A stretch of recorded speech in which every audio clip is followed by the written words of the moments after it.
We are officially live. That's good. Means so today the goal is to advance forward, get some new parts, get some stuff unlocked. So last time we had returned from our nuclear power plant expeditions and we had automated the fluid tanks and packaging nitrogen, which means that now we can move forward and fuse modular frames. They require heavy modular frames, aluminum casings, and nitrogen gas. So we're gonna have to make a blueprint for that. Let's find a blueprint machine and get that set up. And also, at some point, probably after the fused frames, I need to go hard drive hunting because I've run out again. So that will be something happening soon as well. Alright, blueprint machine. Here we are.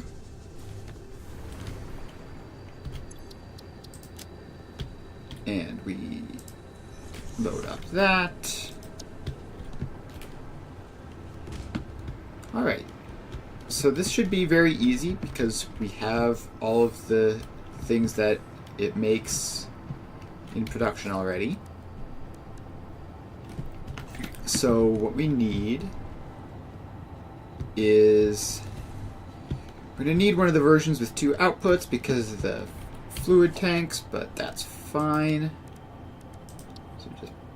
So first off, we just pop a packager in and take an input. Apparently not like that.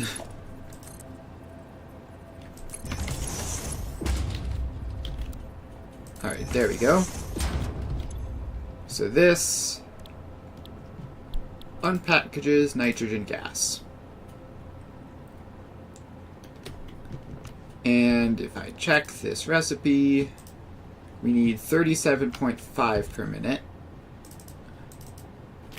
37.5, which is almost nothing. So we have that. Then we have the other 2 ingredients, which will just go directly down to the bottom floor. There and there.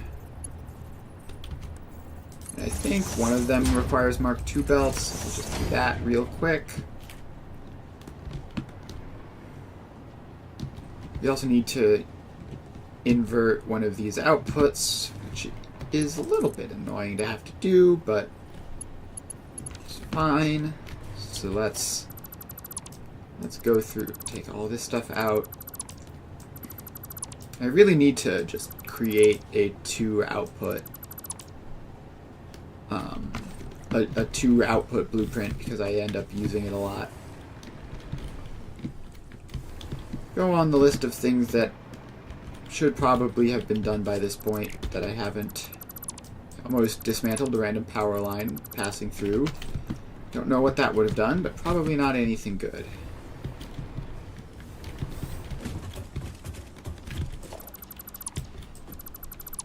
Alright, then we just have one more to dismantle up at the very top.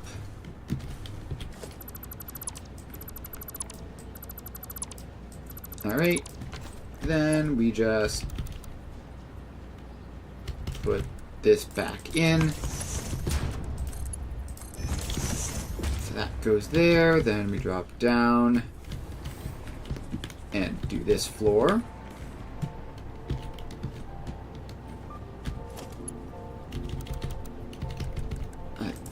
Keep hitting the wrong button to toggle modes.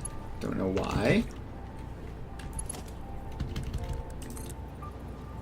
Alright, then that goes there. And those hook up. Then this gets a merger up there and a splitter down here.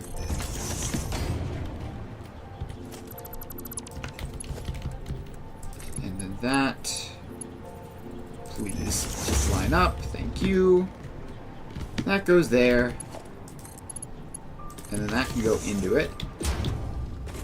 Right, we just need to do the bottom floors of this.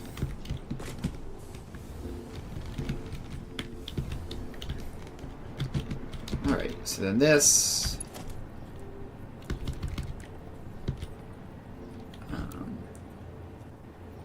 Okay, I think we have a problem. Because I can switch the mode there, which means that it didn't work on the middle floor. So let's take it out and put it back in.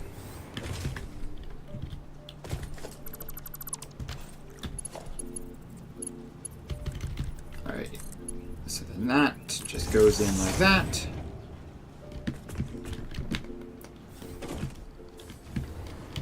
And now, this should work.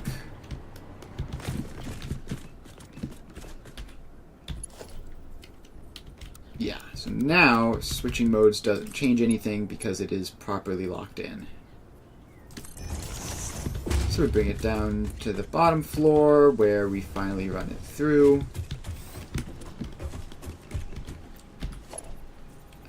And once again, switching modes doesn't do anything, which is how you know it worked.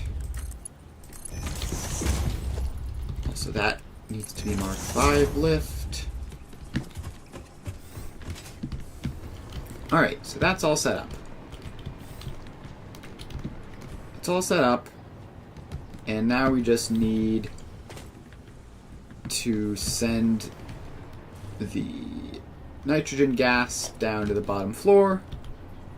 So we just pop a floor hole in anywhere. And put that pipe in. Now we drop down here. And it's a blender, which is a machine that I haven't used previously. But just put that in like that. Is plenty of space. Alright, the floor hole worked first try. That's fun. So it gets that. Then we just run these down. Down you go. And then they come over and in.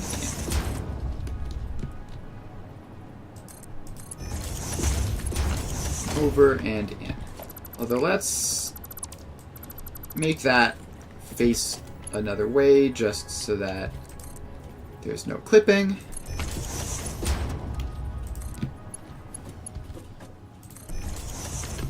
And in, and set the blender to make fused modular frames. And then we just import aluminum casings, heavy modular frames, and packaged nitrogen. And then that'll be good. So we need 1.5 HMF, 75 aluminum casings. Gosh, that's a lot. And 37.5 nitrogen gas. Alright, so that's all that. Now we just power the machines up. So we just put a power line there. Then we bring this up here. Put a power line there and hook that in. And that's hooked up, so it's 9.375 packaged nitrogen. 9.375 packaged nitrogen. Alright, and that's that. So now I make fused modular frames. And it's 9.375 packaged nitrogen, 75 aluminum casings, and 1.5 HMF to 1.5 fused frames. So save that, clear the designer, and done. Gosh, this is so easy. Like, it literally just works.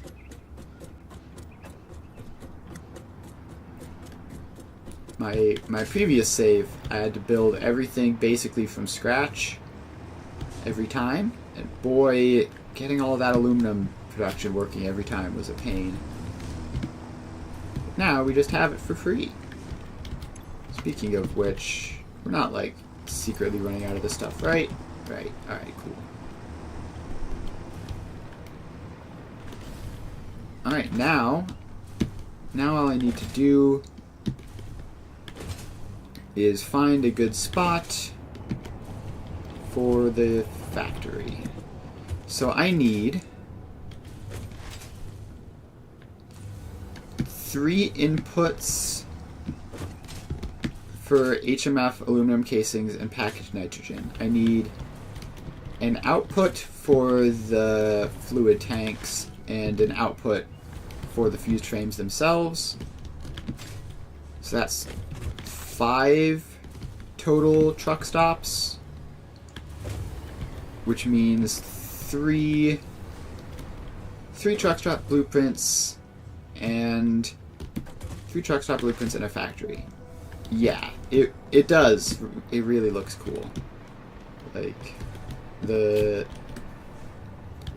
it looks sort of boring like when you're up close like this, but when you're looking at it from afar, it looks really cool.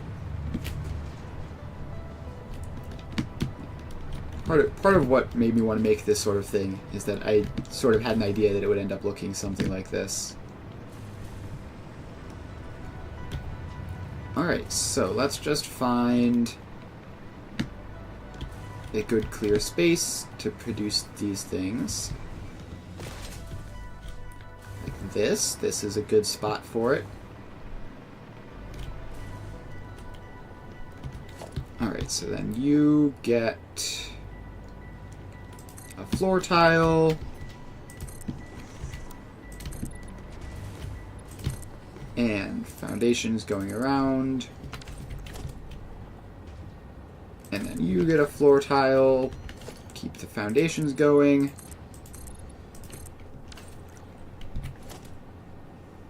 and then a floor tile there, and is that lined up properly? Floor tile there. Then we put these foundations along here.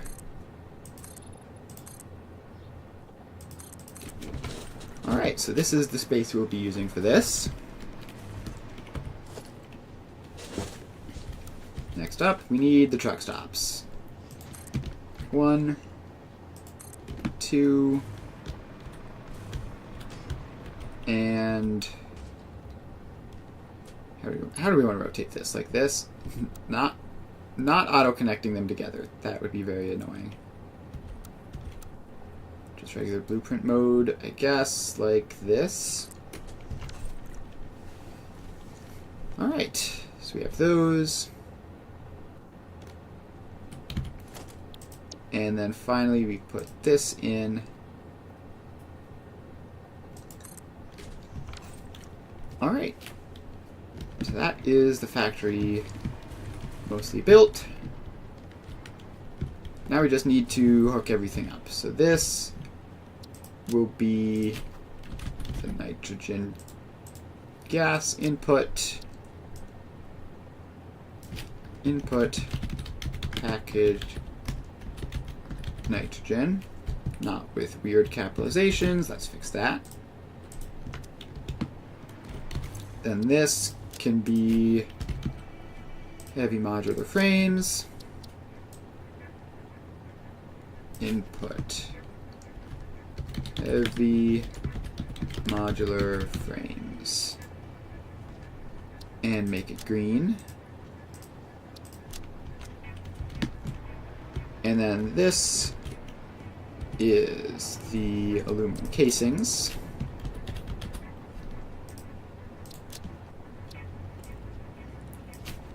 Input aluminum casings, Then we need 2 outputs, which I guess can just be this one. So this is output fused frames, and set that. And then this is the tank output. Output empty tanks.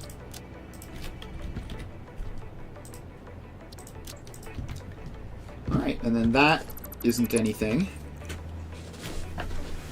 So now we just hook these up, run the truck lines, and it'll all be good. So this goes up there. Should upgrade all of these just to make sure. Just to make sure everything is fast enough. It shouldn't be a problem, but it might be a problem for specifically the aluminum casings.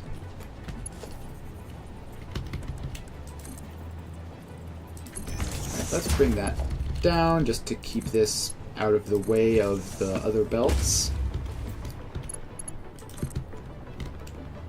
So then this comes along and up and in.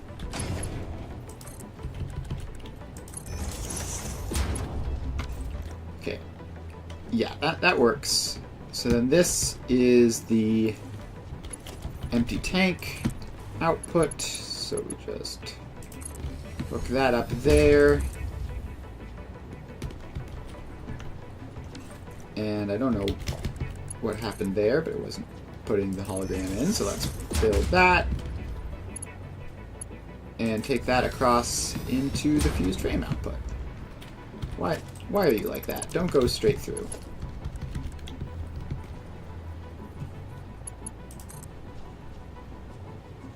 Alright, you just go like there, and then down.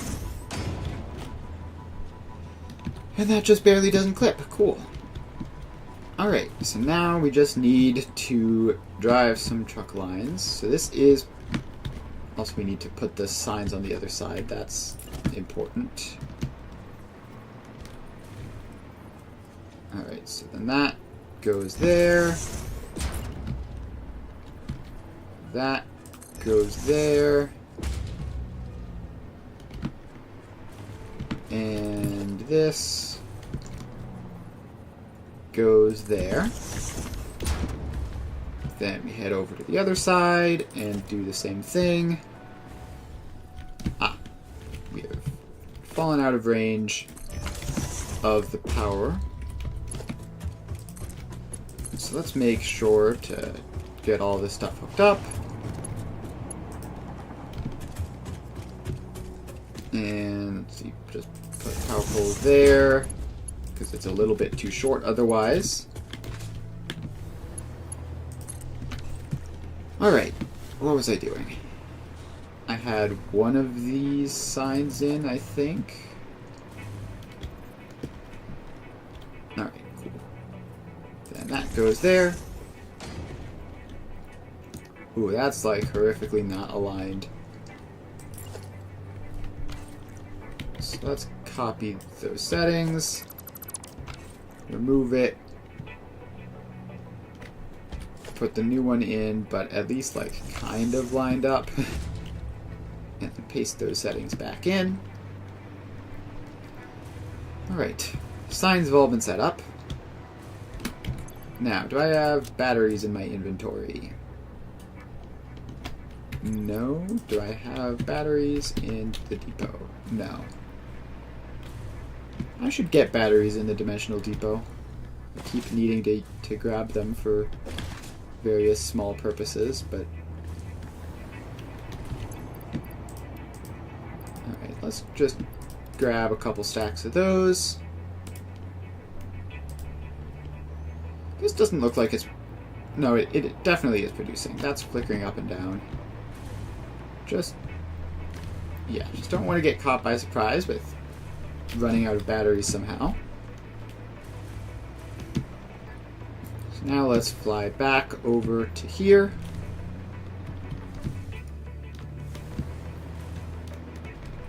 Alright, so this is packaged nitrogen. It's going like around there somewhere.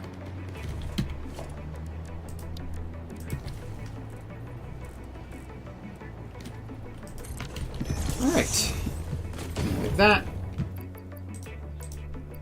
Then give it some batteries to start off. And we start on driving.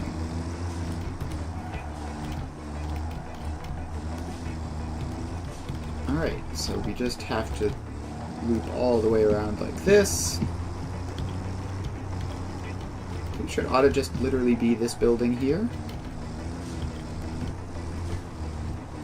Yes, and then we go to the packaged nitrogen output, which is this one.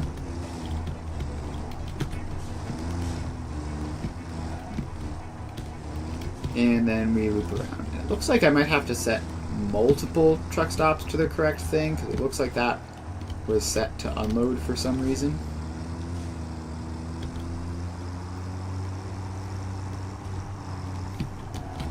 Alright, so now we just have to make our way back.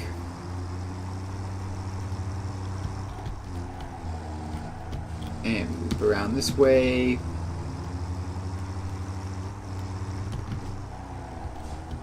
And around here. And in. Alright. That was pretty smooth. So we can just go nitrogen for fused frames. Save. Enable autopilot. High path nodes. Off you go. Set it to unload there. And I think I needed to set it to load over here, because I think this was set wrong. Yes, we set that to load. And now we have that. So next up, heavy modular frames. Tractor. Give you some of those. And this is going all the way back to the interface, and probably like the very far end of the interface too. This one's going to be a bit more of a journey. A lot more of a journey, really.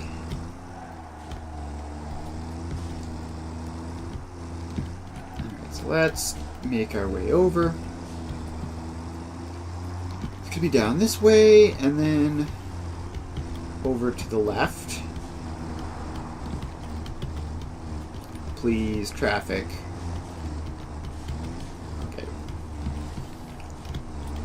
We got past that one, and then immediately are going to get stuck behind another one. So we're just going to turn early here. So this will keep us off the interface street for longer, which is marginally helpful. All right, we need to turn at this next one, otherwise there won't be a way to turn. Alright, so now we just turn here. And I see the heavy modular frame thing in the distance. Just have to not miss our turn. There it is. Go in there. Load them up. And right. One of those things. So let's put the floor in. And then drive out. We're going to have to delete the weight node.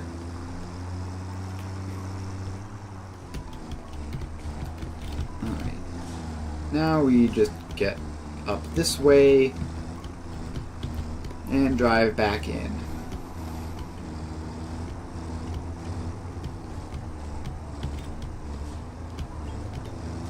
Alright, I'm pretty sure we go one more street. Not entirely sure, though.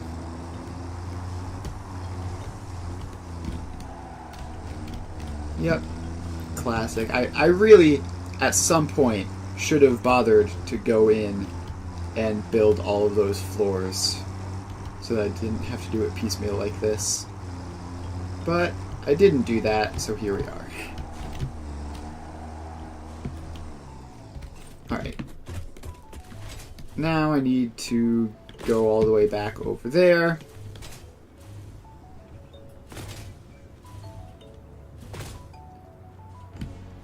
Alright, so now we go all the way back over here and delete that missing floor, or delete the pause from when I was fixing the floor.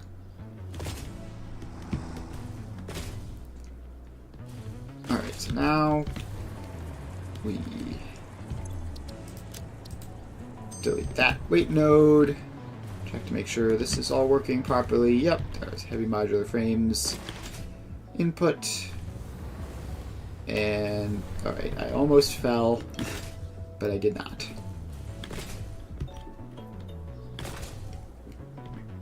Alright, now we just make our way back here and save it up and be finished.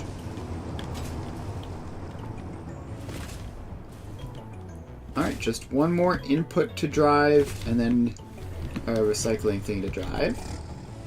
So we save this as HMF for fused frames.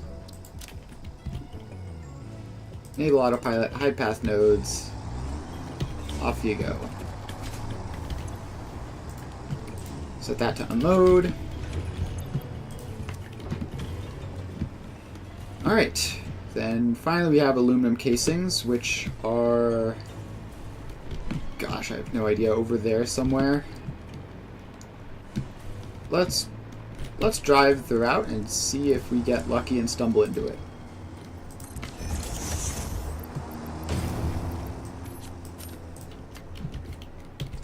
Also, I need to check if I've added batteries to that stop. I probably haven't. The heavy modular framed one. Wait. I toggled enable autopilot instead of start recording. That would have been a waste of time if I had not noticed that. Alright, so now we go around here.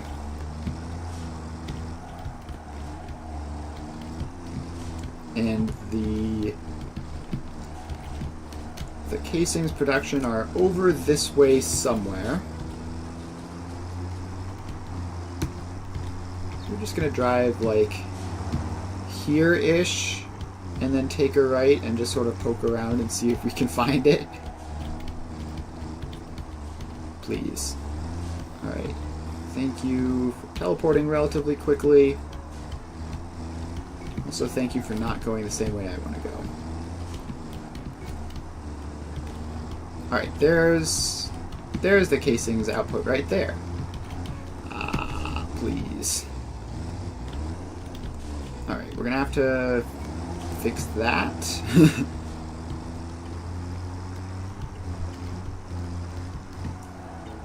I was so distracted with noticing that I had indeed found where we were headed that I got into a bit of a crash.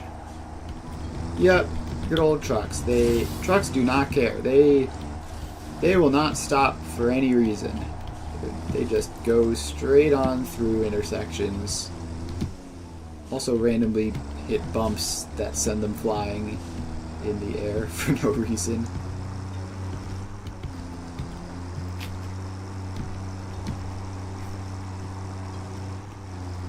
Alright. Then just go to this intersection and pull in.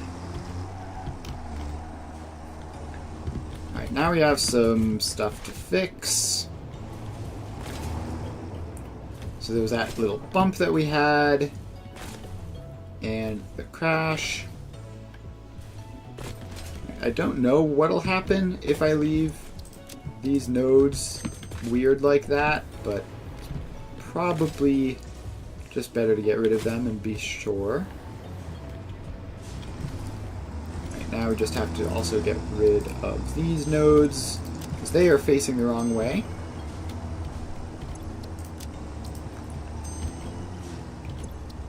So we get rid of all of those, and that is probably fine. Alright, now we head back and save it up.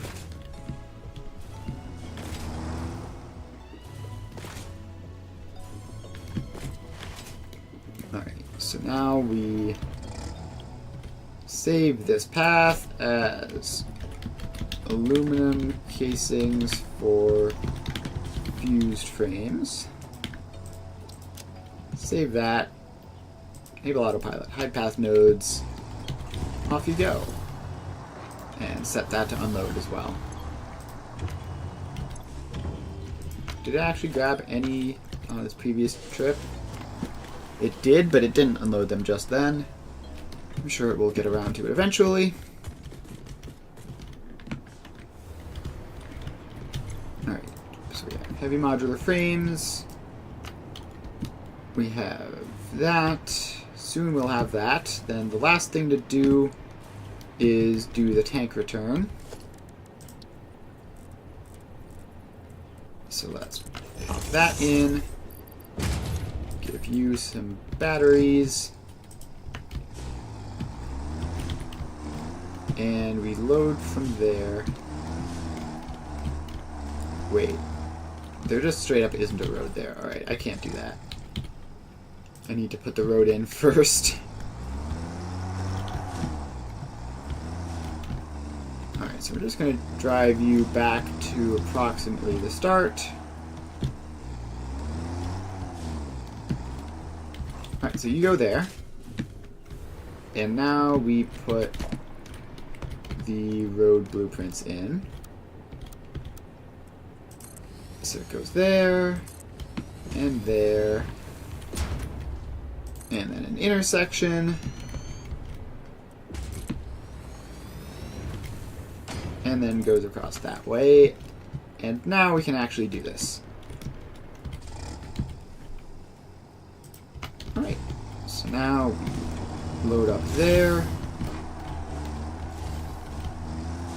drive around this way. I'm going to do a U-turn here because the tank return is over this way.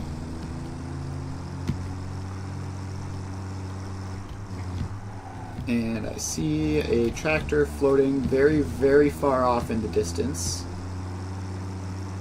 Don't know what that's about. Hopefully he returns soon.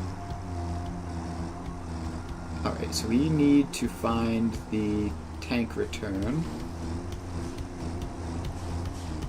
Alright, thank you for that, random tractor. Alright, then this goes here. And now we just loop around. Alright, now we just make our way back, and it's all done.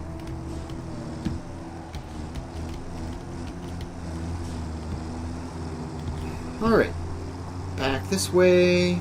Past all this stuff.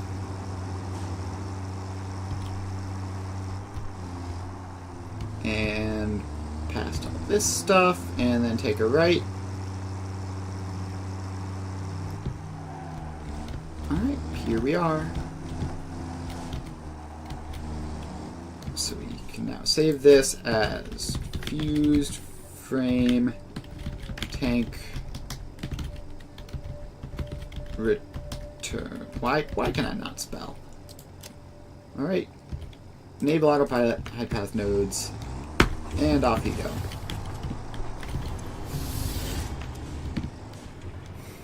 Alright, now, is this working? Oh, well, obviously it's not working. I haven't hooked the power up. I should have done that earlier. Alright, power has been attached.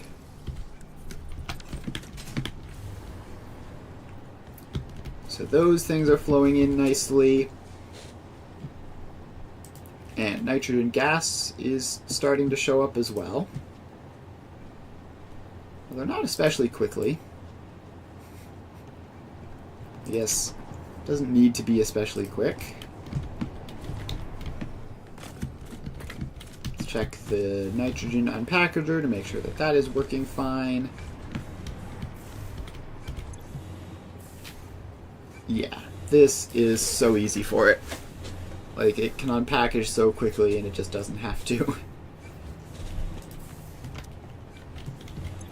Literally 15% production. And there's all sorts of pipes and stuff to fill before that works. But it should be working just fine.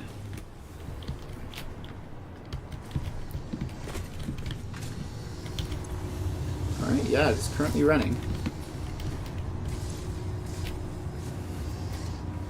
So, let's see here. Just want to check to see if the nitrogen gas is fully replaced by the time this finishes. Looks like it might make it, barely. Alright, it technically didn't quite make it, but it was close enough that it should be fine. Also, I forgot to hook the output up. Alright, let's just do that real quick. Wait, that doesn't need to be a floor hole there. It just needs to be a floor hole up there. Alright, so that goes there. Come around the back.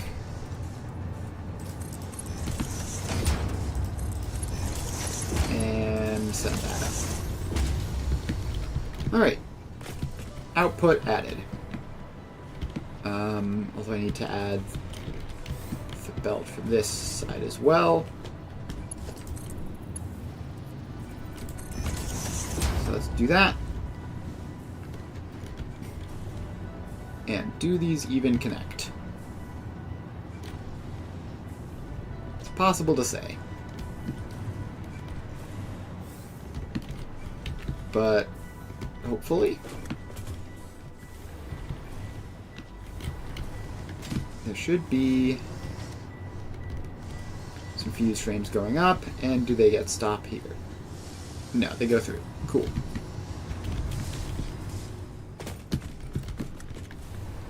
Alright, that is that. Now we just need to add the dimensional storage on. So let's get a nice little foundation there. Make it a little bit wider.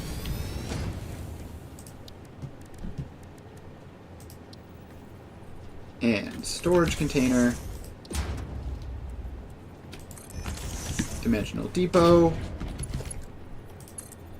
Attach that in. Now we just have to put the smart splitter. I said smart splitter, not regular splitter. We can do that. And boom.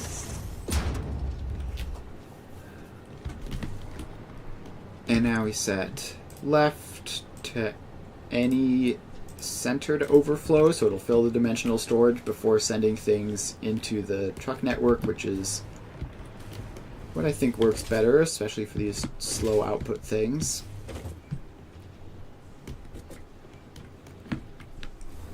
Alright. Heavy modular frames are being used. Fused modular frames are being created.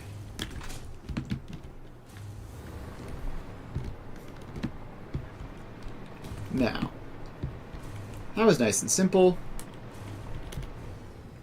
So I think what we need to do next is probably just go collecting again. I'm starting to get low on Mercer spheres. All of my summer sloops seem to evaporate into nothingness, and I have more hard drive recipes available than I have hard drives to scan. So let's go exploring. Pull up the interactive map. And as usual, there's a huge section around the middle of the map that I have not really messed with at all.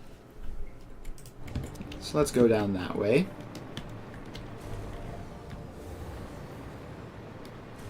And I have a hypertube cannon around here somewhere to use for that.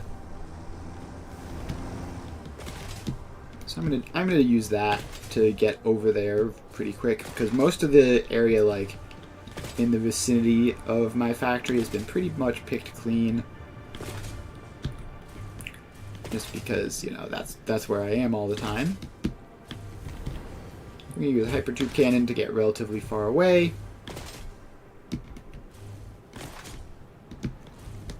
And then start collecting hard drives and Mercer spheres and summer sloops.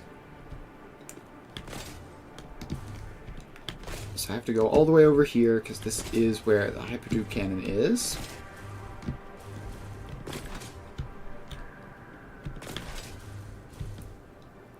And hopefully this launches us far enough. I haven't used it in a while, actually.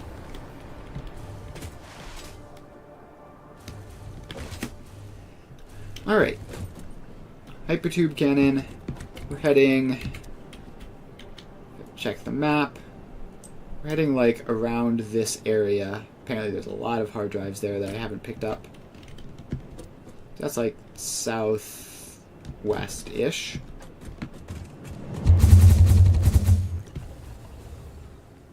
Oh. I'll swap to jetpack so I don't die painfully upon landing.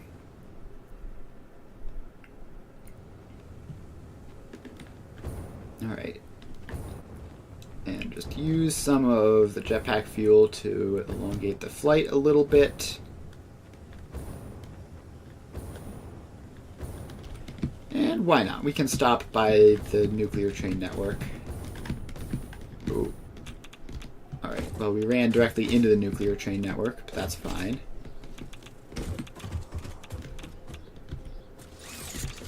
Alright, where's the scanner? Want to have that in. So I can find Mercer spheres that happen to be around.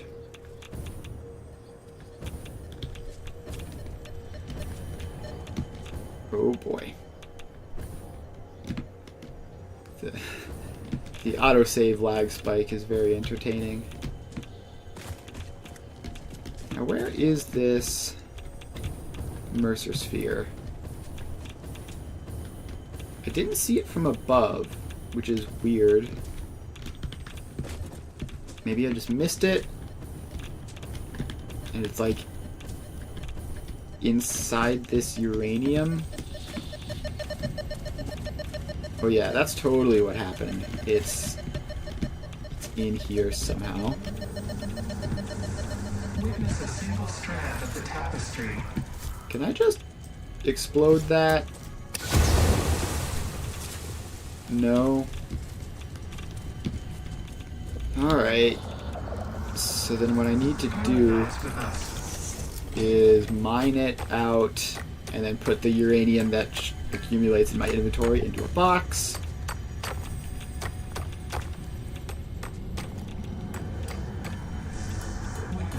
Alright, so we've done that. We collect the Mercer sphere, and away you go.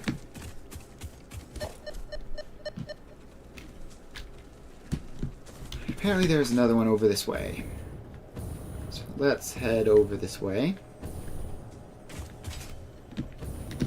It's going to be up here, I guess. Yep, just out in the open, easily accessible. You love to see it.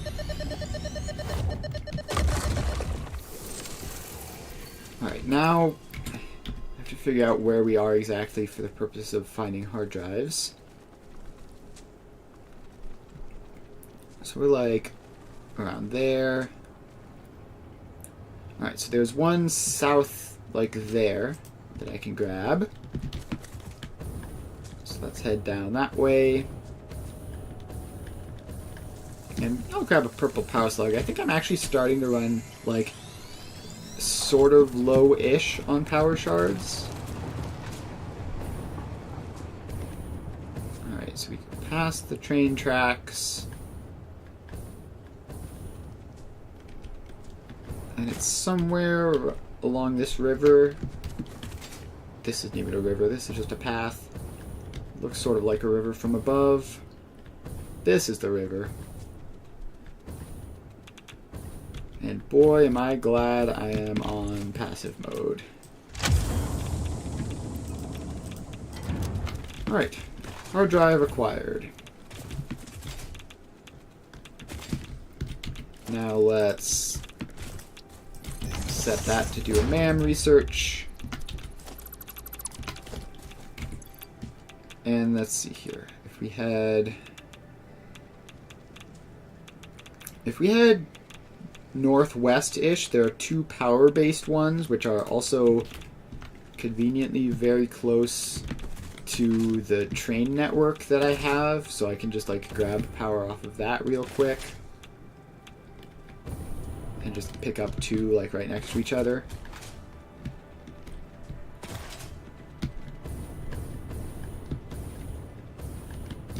Alright. So they're sort of here-ish. Let's head over, grab another power slug as it's on the way. Yoink. Seem to be heading towards a Mercer Sphere as well.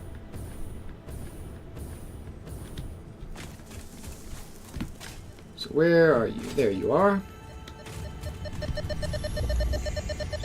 Pick that one up.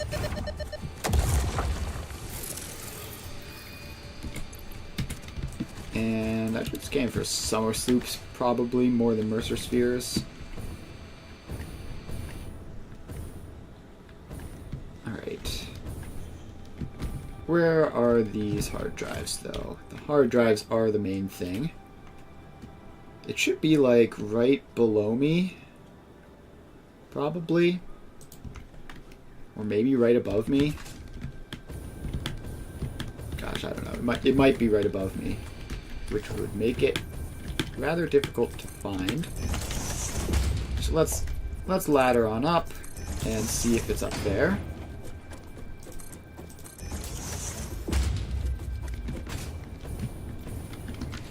Alright, so we need... So there's a nice little natural landing spot there. We need to go so much higher up. Let's put a foundation out and ladder up again. This is a lot of height to gain without ladders. Also, I've never upgraded to turbo fuel or rocket fuel for the jetpack. Which, you know, maybe I could have done that at some point. Alright, I do see a hard drive off in the distance. There isn't one up here.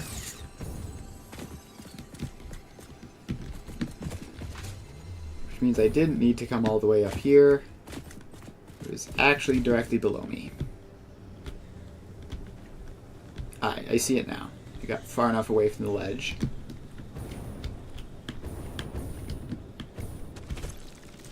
Right, it's power-based. I need to...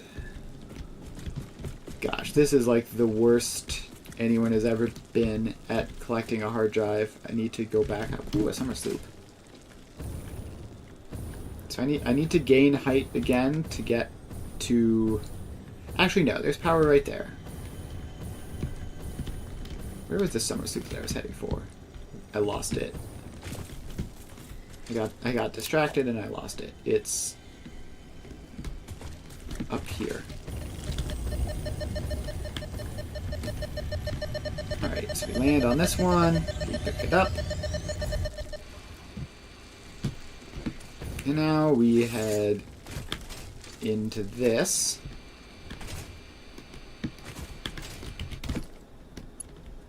So we got the power line, bring it over here,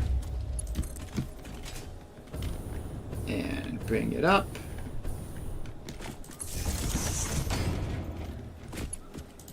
And hook that in. Boom. Done. Alright, then there's another one, which is probably up there. Actually, what's the altitude on that? Can I see? Yeah, it's the other one's definitely higher up.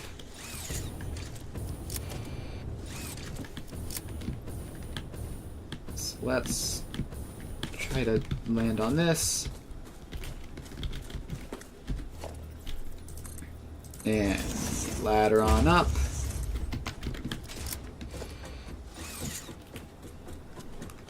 go. And up even further.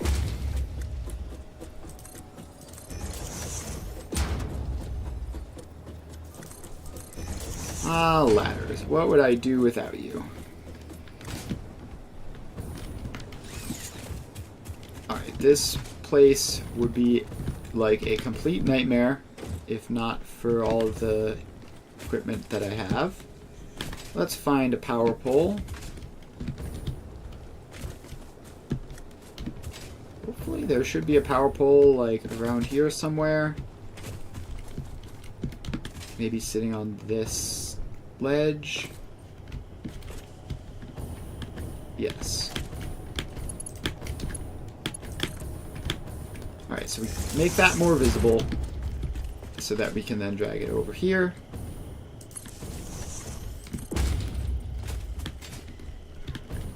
And, gosh, this poison cloud sure is just a giant poison cloud. Power that on, grab the hard drive, and power it off, and we leave. Alright, there's another 2 hard drives.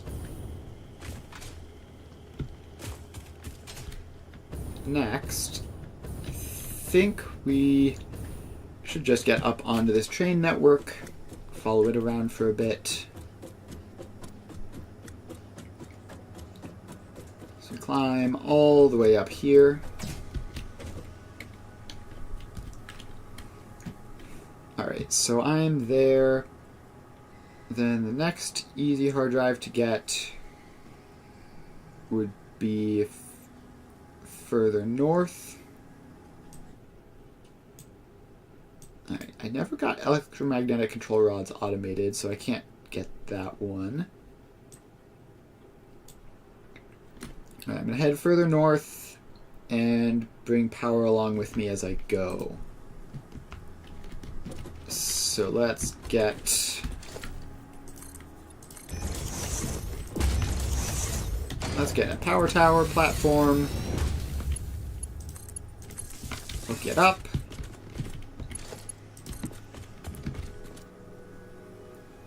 And do that. There's a power-based one that's sort of far from the grid over here. I would like to use the existing grid and not have to do additional work.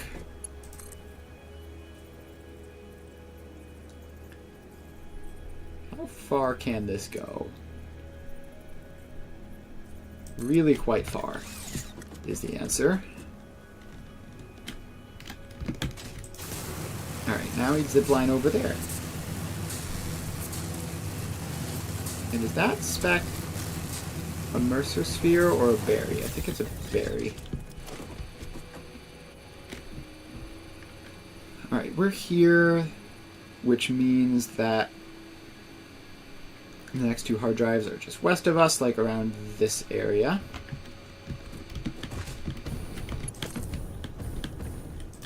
So that's... Alright, I see that one up there.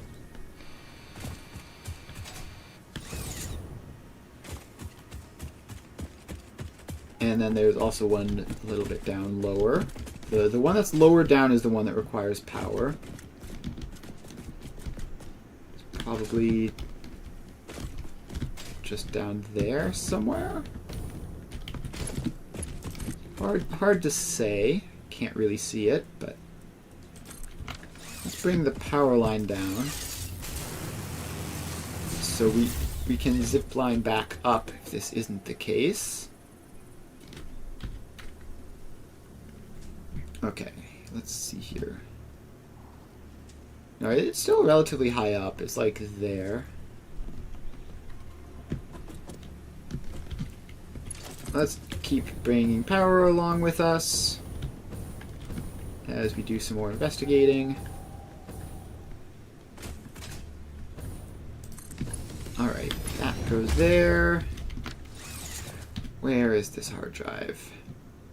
It ought to be like right in front of me. Wait, is that it down there? Yes, that's it down there. Fantastic. Alright, so and the power line goes there. We hop down with it.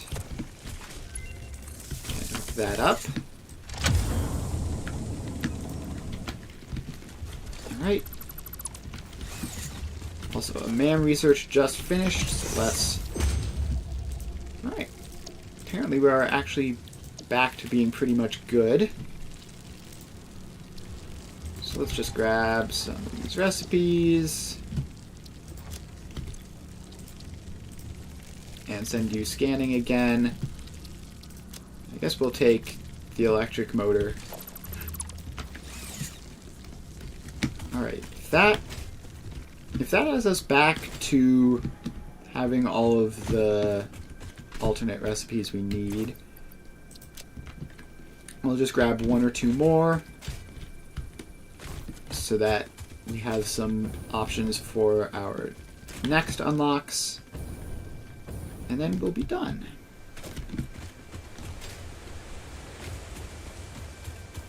Alright, so we go up here, and we climb all the way up.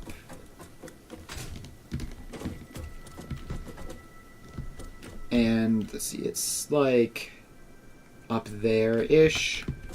Yeah, it's that one all the way up at the top. So let's fly over there and ladder our way up.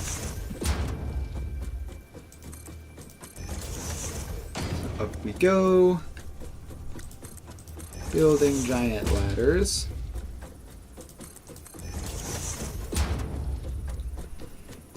Alright, that's enough height. Now we fly on over. And no requirements, so we'll just grab it. Also grab some turbo motors while we're here, and I guess cooling systems. We're going to automate them in like 5 minutes, but may as well grab them. Alright, then if we head further north, there are a couple, but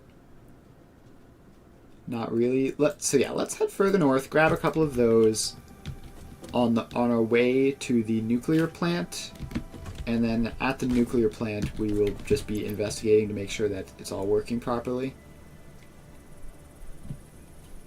Alright, so pretty much due north of here, there's one that requires electromagnetic control rods, which I don't have automated, but I'm never going to have those automated, and I'm probably just going to have to manually craft them.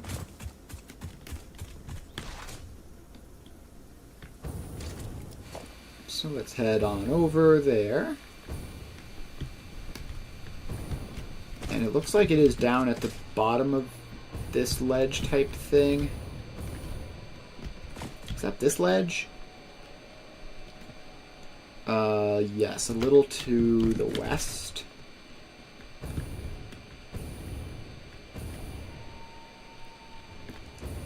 Alright, then we'll drop down. I don't see it. Is it in a cave or something? There is a cave here. It's probably in this cave, right? Like, that's where I would put it. Oh no, it says altitude 251. It's back up there. I just missed it somehow.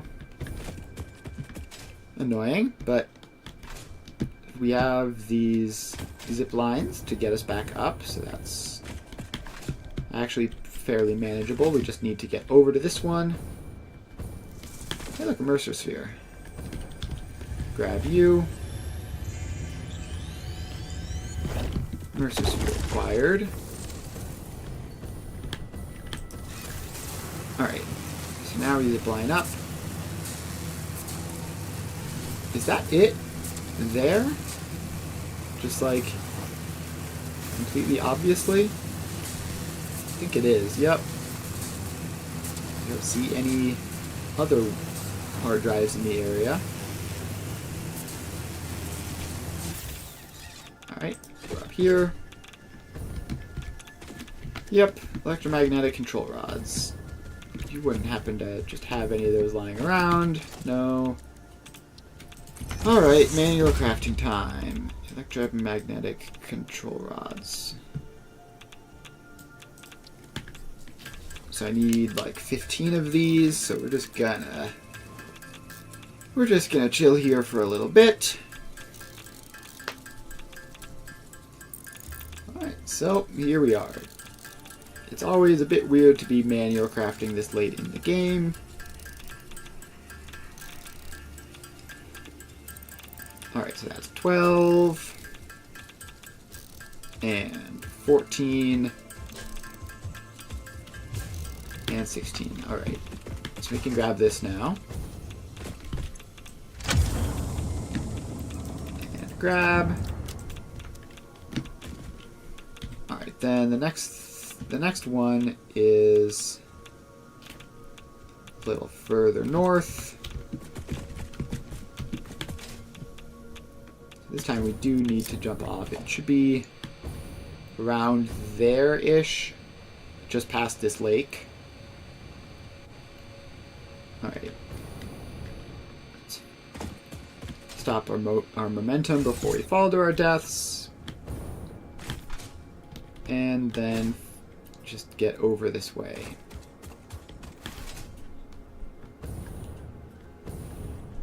So yeah, it should be just north of the lake. Probably just sitting in a field somewhere.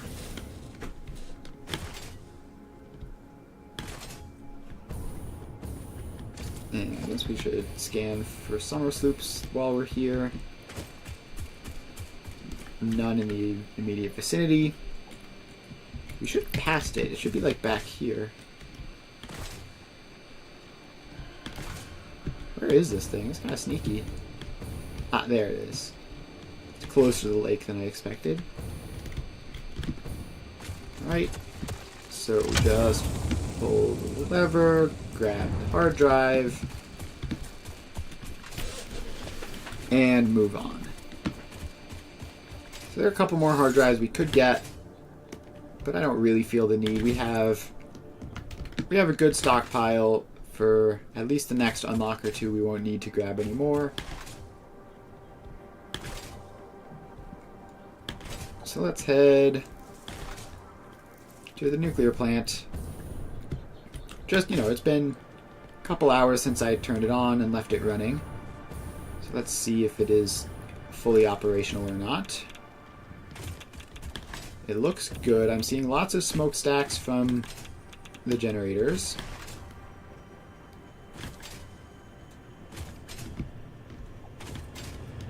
Alright, so that is backlogged. That one's backlogged. That next one looks backlogged.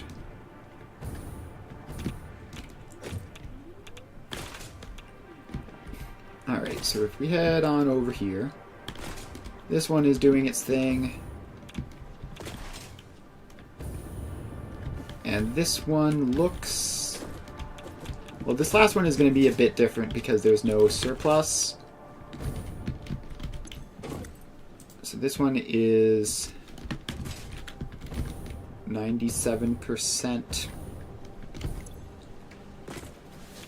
It's reading 97%. Are all of these reading that? 99%. And this last one is 98%. Alright, then this batch is 100% across the board. I assume that's 100%, that's 100%, and that's 100%. So now all of these ones will be 100% because they're earlier. So let's check if that's just... It could just be manifolding stuff, like the accelerators drastically mitigate the amount of manifolding that needs to be done. They don't remove it entirely. Alright, so these boxes...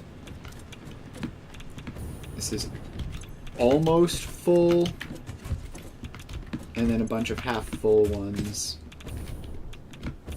And I assume, like, nothing in here has gotten anything at all.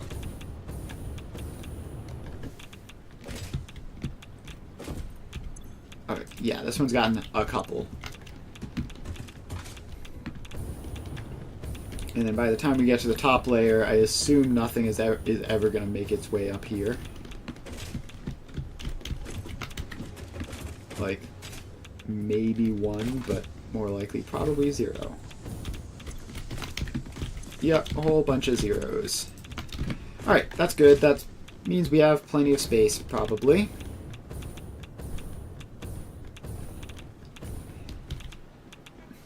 Alright, so now let's investigate the final production layers. That's this tower here, to see if all of these are at 100% or not. Right, the bottom floors of these are empty, everything is in the top floor. 100% there. I can switch to hover pack briefly.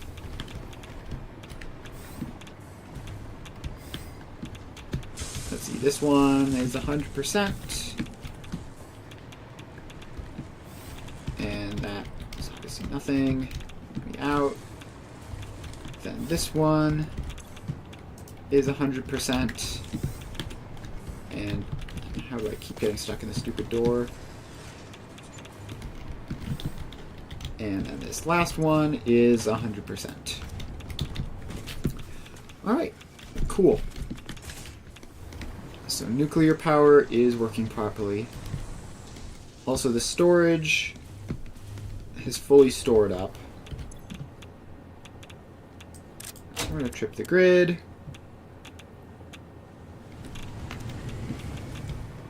And let's see, as long as I'm sitting when I look at this, then this should last basically forever. This grid has minimal storage. This grid has a fair amount of storage. So if something bad happens, then we can flip this switch again to get things rebooted. Alright. Cool. So then I guess the last thing would be to check that the raw resources are still coming in properly. Yep, plenty of those. Alright. The nuclear power is going successfully. Let's check. Fused frames, we've got 23 of them. Alright. That's another big success. So now I guess we just head back to the base in the quickest way possible. And we're back. Alright. So we have our fused frames. So we could unlock leading edge production, which would give us minor Mark III and unlock turbo motors. Although we would need even more fused frames for that, which would require waiting for like another half an hour. Let's see, particle enrichment needs all sorts of fancy stuff. So let's just do heatsink and cooling system. Do we need to do heatsink independently? Can we just like wrap that up into cooling system? Heatsink. Alright. It's all clad sheets and copper. And if we wrap it into the cooling device recipe, which is like clearly way more efficient, right? We need 10 per minute, which the heat exchanger would work quite well for. Yeah, we can do this just in the cooling system factory itself.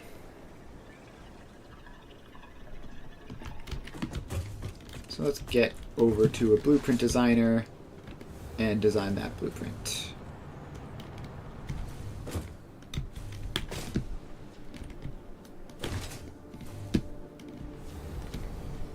Alright, so here we are. And load up auto-connecting box shell. So, first we go up here. We need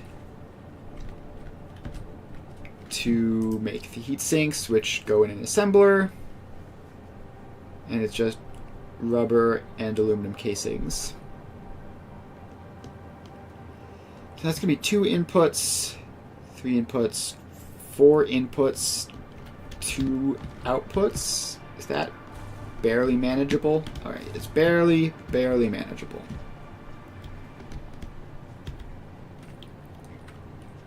Alright, so before we do that, I'm going to make the 4 input, 2 output box shell because so that I don't have to keep doing this every single time. It's way late for me to be doing that, but better late than never, right? So we take that out. Take that random extra pole out.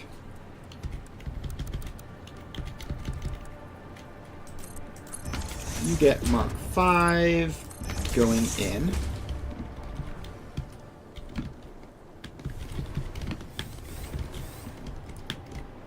Then this. Yeah, so we need to delete the bottom floors first. So we get rid of that, and that, and that. And then finally we get rid of that and that.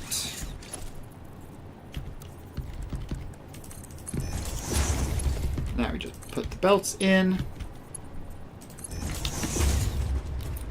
And once we do this, we won't have to constantly be doing this every single time. I should have done this ages ago, but I kind of just kept forgetting. Alright, so we can set it to either mode and it doesn't change anything, which is how we know that it works. And that goes up there.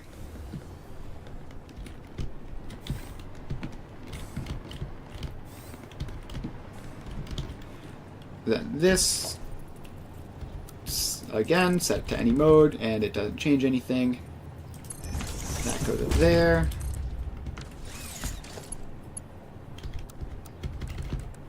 And that gets that in. And it goes across there.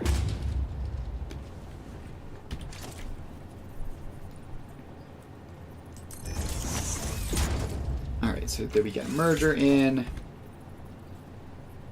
And a splitter.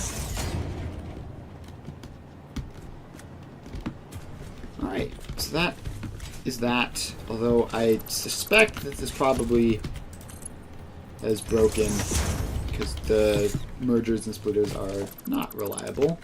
I'm going to take that out and just put it back in just to make sure that you know what you're doing.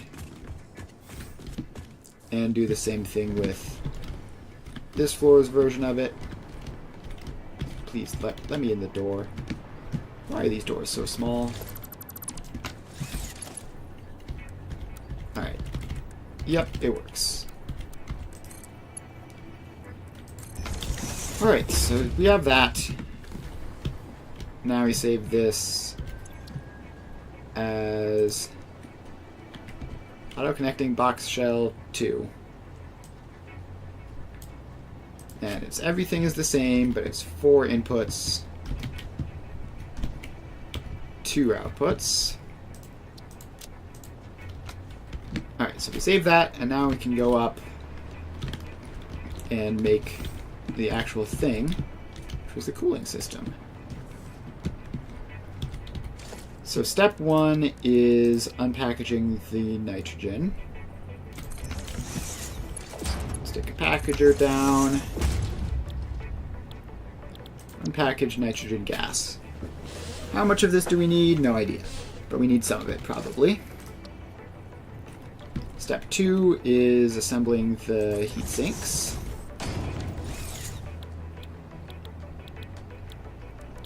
Which... where is the heat exchanger? So then this just takes another 2 inputs and makes heat sinks. And then cooling system. Cooling system also takes motors. So we put floor hole in and send that down. And we put floor holes in for that. And for that.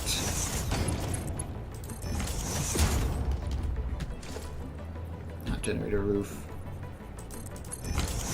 Alright. That goes in there. Alright, so heatsink check, nitrogen check, motors check. Now we just go down to the bottom floor, put in our manufacturer, or it's a blender, right? Okay, we do need to squeeze it in along the side, because they're a bit big, but it does fit.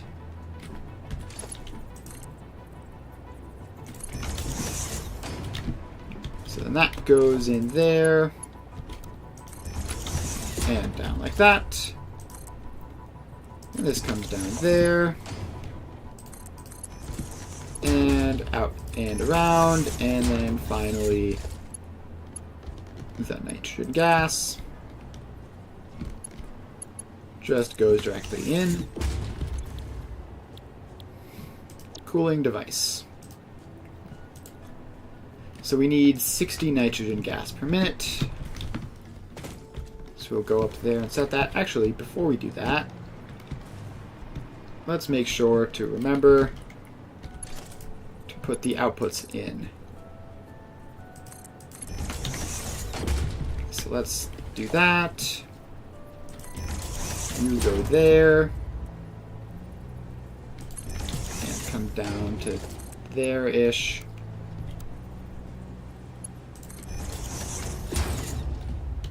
Alright, don't do that. Just barely avoid that pipe. And up and in. And then put the power line in. So then this power line goes up there. Powers on those two devices. Target production rate is 60 per minute. Yeah, the blender really just sticks cleanly through the floor here, which is a little bit inconvenient, but not a huge deal. Then that gets the output.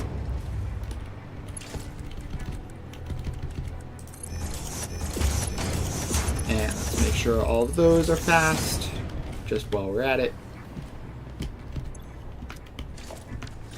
Alright, that is... Okay, we just need to bring this belt around.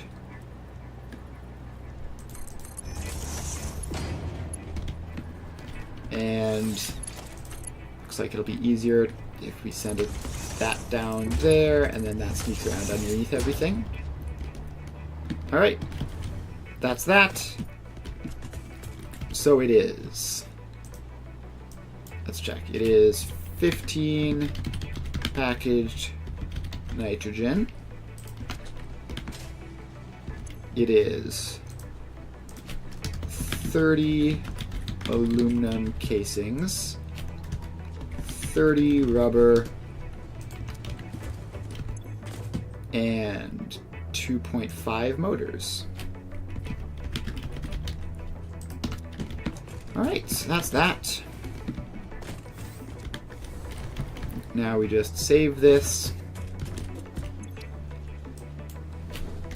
as cooling system,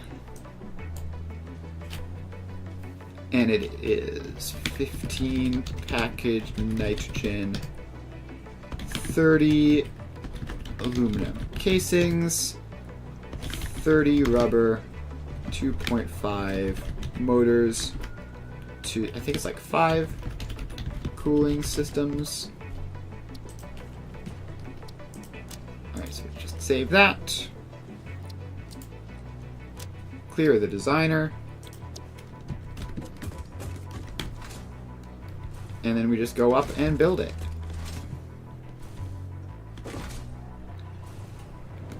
Gosh, this is going a lot easier than it did in my previous game.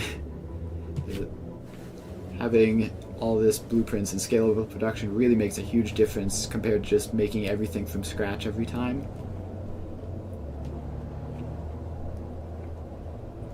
So we just take the hypertube all the way up to the city. And then we run along the road. Ah, slide jumping. So weird, but so fast.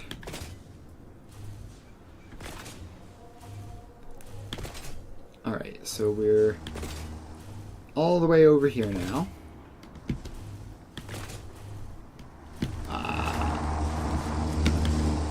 Alright. Well, that was just incredibly abrupt.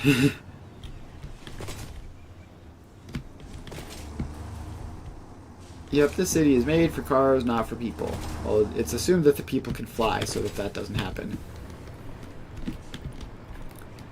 Alright, so we have 4 inputs and 2 outputs, which means 3... Yeah, it means 3 truck stops and 1 factory. Which is sort of becoming a standard.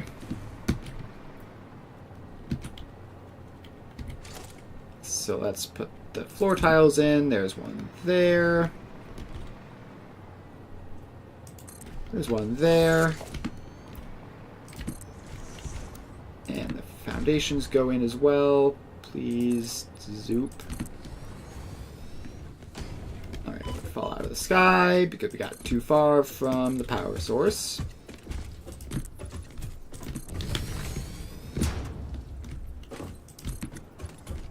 Alright, then that goes around. Then we need to expand the road out.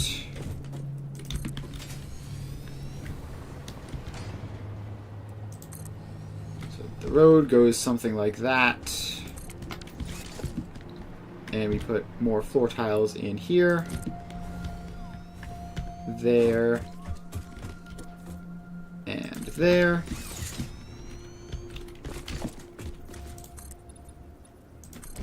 That goes out. The road comes across. Alright, build the road.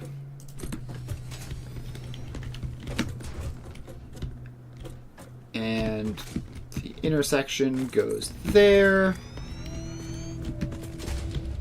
Now the road just loops back in on itself and connects up.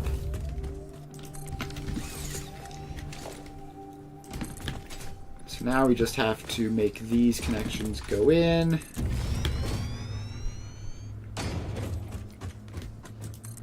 Alright, so that is all of that.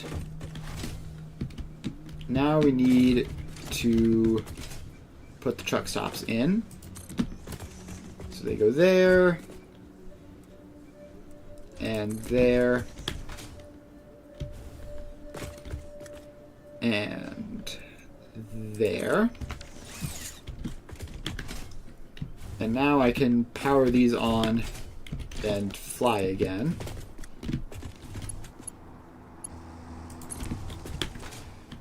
Being able to fly is so nice. Alright, now we go to blueprints, find... Where is it? I saved it, right? Cooling system. Alright, wound up in undefined somehow.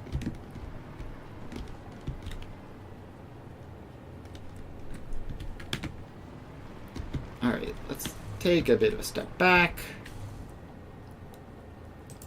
Put that in there.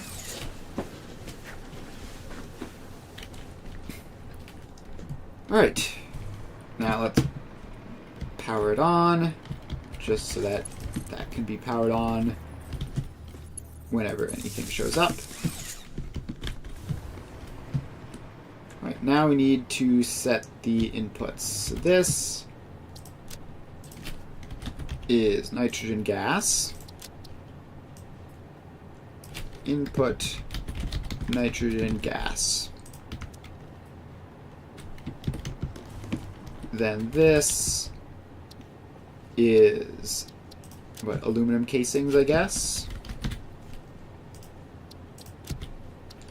So we set that to input aluminum casings. And then we need one for rubber.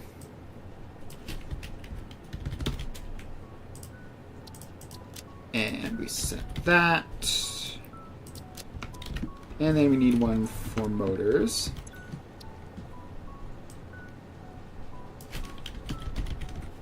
Motors, select motors. And then we have two outputs. One of them is cooling systems. So let's do that. And the other one is tanks. Output, empty tanks.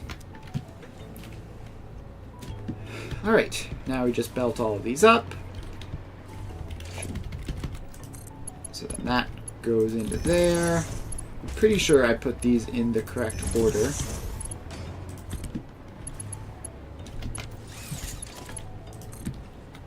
So let's move that down a little bit for spacing purposes.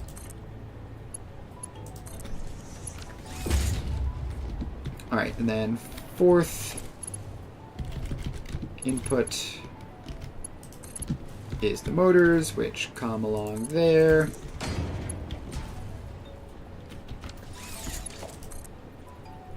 And alright, I really wish that you could just have that work better, but apparently not. So how about we just do it like that? Alright, so then this is the... So that can go up there, that can stay down there. This is the cooling systems, so it just goes in there. This is the fluid tanks. So it comes along a ways and goes in there. Also, it would be cool if you didn't go through the wall. Thank you. Alright. Wait, I just realized I probably never hooked the heavy modular frames up to batteries. So let's do that. And while we're there, make sure motors are hooked up as well. It would be a shame if my fused frame production stopped because of a lack of batteries for the tractor. Although that would take like ages to happen because there's so many fused frames stockpiled in there, but it would still be unfortunate.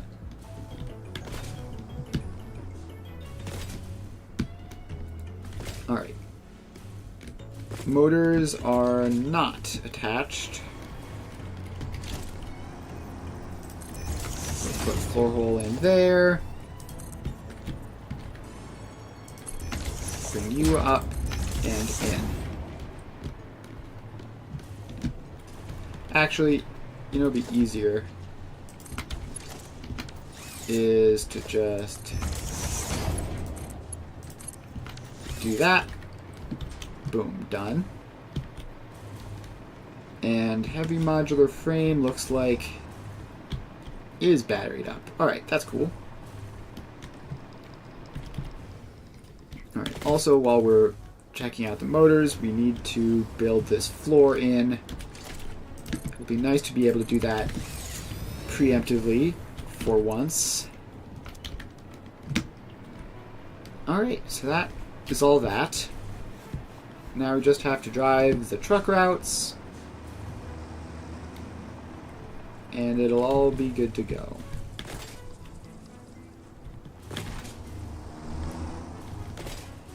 Alright, so we have to head all the way out here to the back.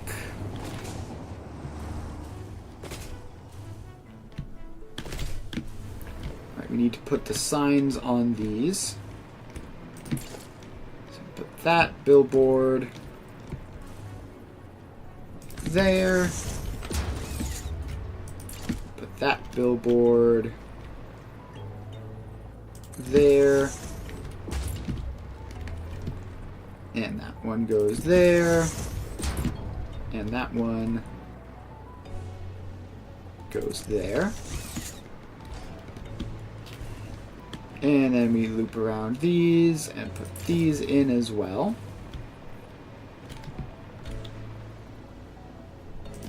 So that goes there, this goes there.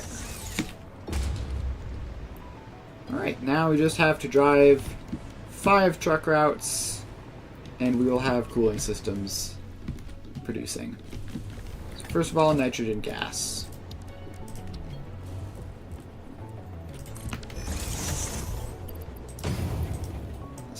Use some of those. And off we go. So we curve around. And it is just this right here. Nice quick route.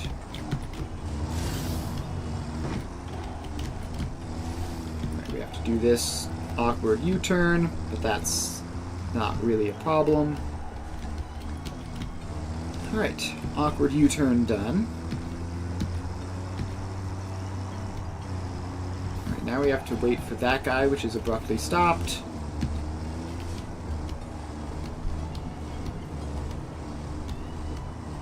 And soon, there we go.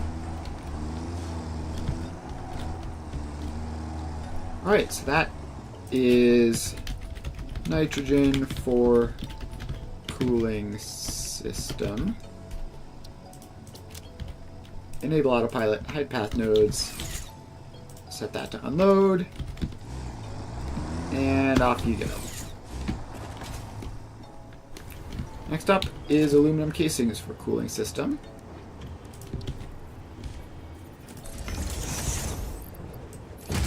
So there you go. Start recording. Pretty sure I still remember where this is.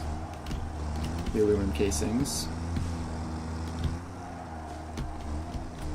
Go around here, we do the awkward turnaround. Should probably put that road in there. Probably be helpful to have. Now I think if I just go like real far over this way and then turn around, it should line up. Like just all the way down to the end and then around. If not, then it'll be a marginally inefficient route, but also like nothing else goes down here anyway, so it's not like I'm taking up road space. Right. No, I was right. Aluminum casings right here. So we do that. Then we loop around. And head back.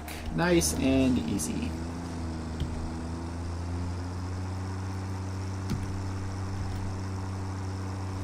Alright. Driving along the road.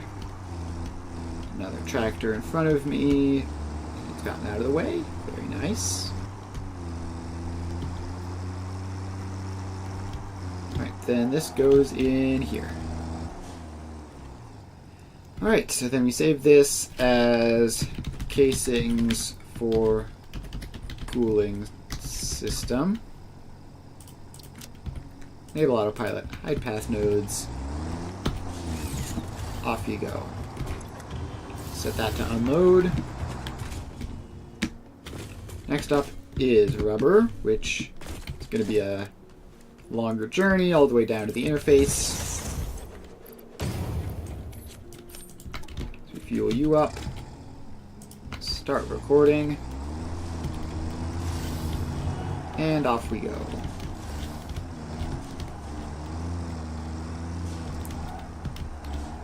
Alright, so we have to do this U-turn again.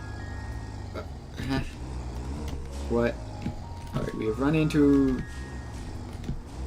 an invisible wall. Thank you, very cool.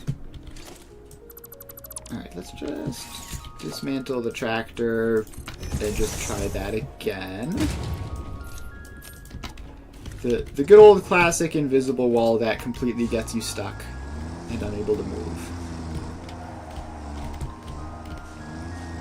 Alright, off we go.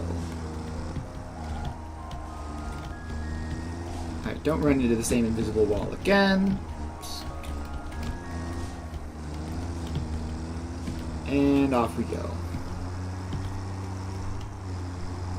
Now, I don't know where on the interface rubber is. I think it might be relatively early. So I will turn relatively early as a result. And down we go. Let's see here. Rubber, rubber, rubber. Where is it? Alright. I see it. Take a left.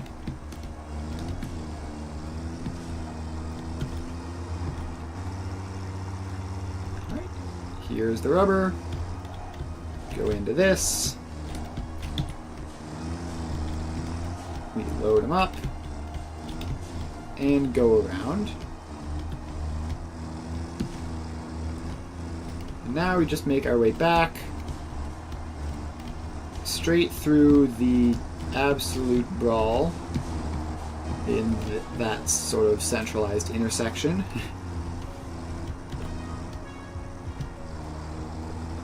Alright. Somehow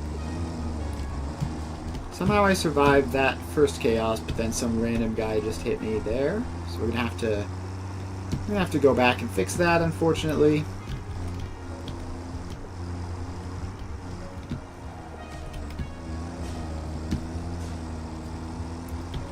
Alright. We also overshot our turn a little bit. But that's fine. We can use this space back here to just not be in the way of things. If we turn here, then we should still be on track to make the right turns and everything. Alright, and in we go. So I can't save the path yet because there was that minor crash. So let's head on over to wherever that was. Where did that even occur? Here? Yeah, this looks like the one. Alright, get rid of that. Get rid of that. And done.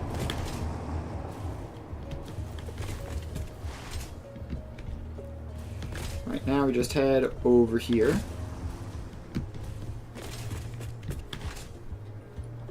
And save it. And then do motors. So save this as rubber for cooling system. Save that. Enable autopilot, hide path nodes. And off we go. Set that to unload. And just one more input to go, and then the return trip. Alright, fuel this up. And this is what, motors, right? Alright. Start recording. And around we go. Alright, I'm just gonna go this way. I'm gonna have to get over this way eventually, because I believe motors are relatively far down the interface. And this area is relatively uncongested.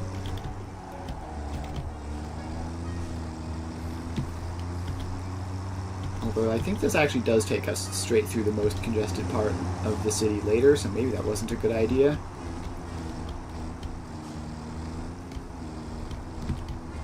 I'm starting to feel the need. I think we're gonna do the whole interface thing a second time. Just for the last phase to be nice and neat and self-contained. Obviously, that's still a bit in the future, but it's not urgent yet. It will be probably more of a concern by the time we get to that point. Alright, here's the motors. I think that's set to load for some reason.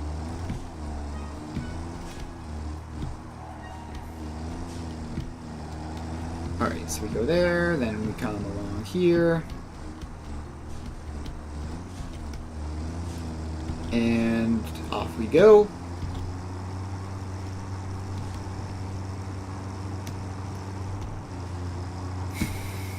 Alright. Then we turn here. And I believe this might actually be the right line for where we're going.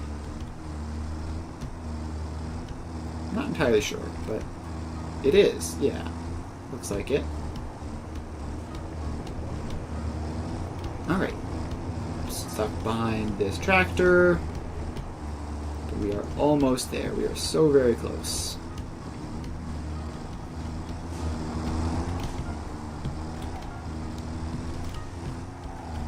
Alright, that's that. Save this as motors for cooling system. Enable autopilot. Hide path nodes. And off you go. On with that. Set you to unload.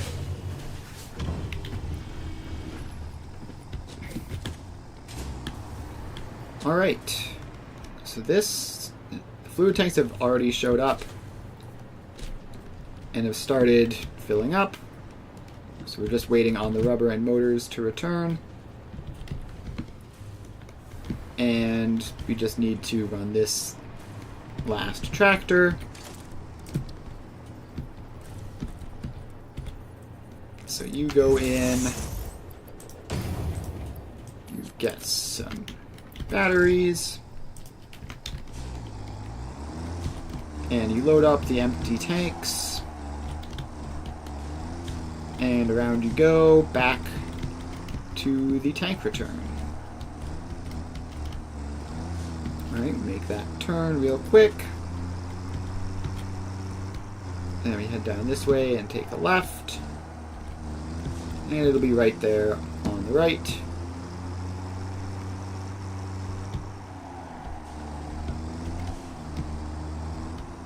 Alright, so that's the nitrogen one. We don't want that.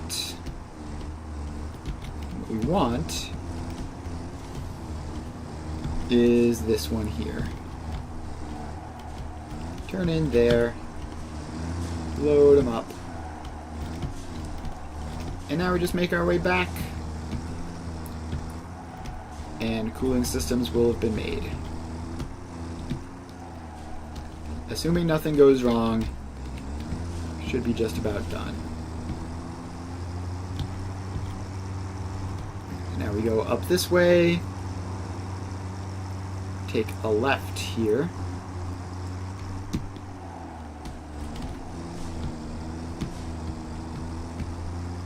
And now we just cycle around this.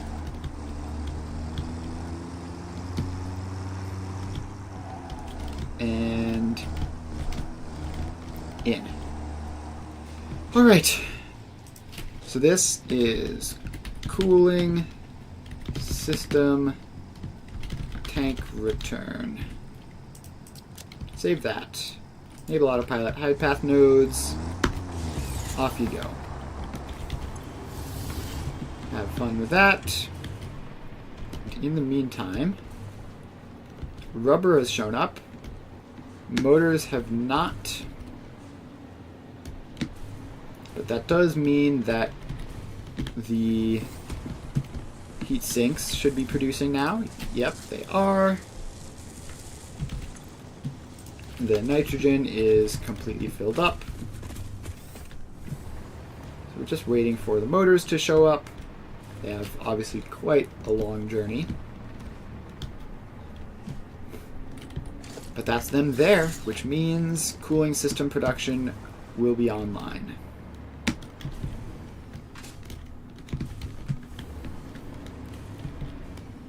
Yep, there they go. And in.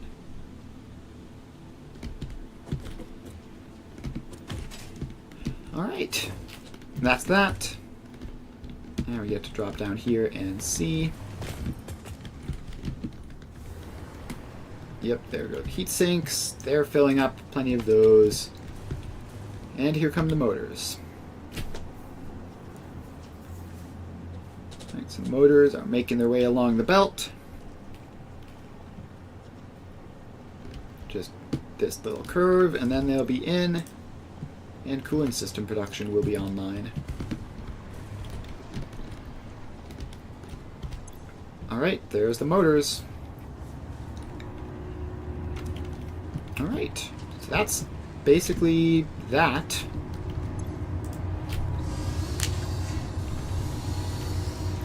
Yeah, now we just... I'll sit here and wait for this to finish, follow the cooling system out to make sure that that's working. Alright, there it goes. It is successfully emptying. Alright, now we just have to set up the dimensional storage for this. So let's go up here.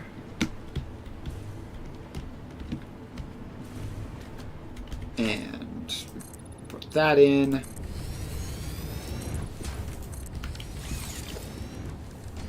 And storage container. Dimensional depot.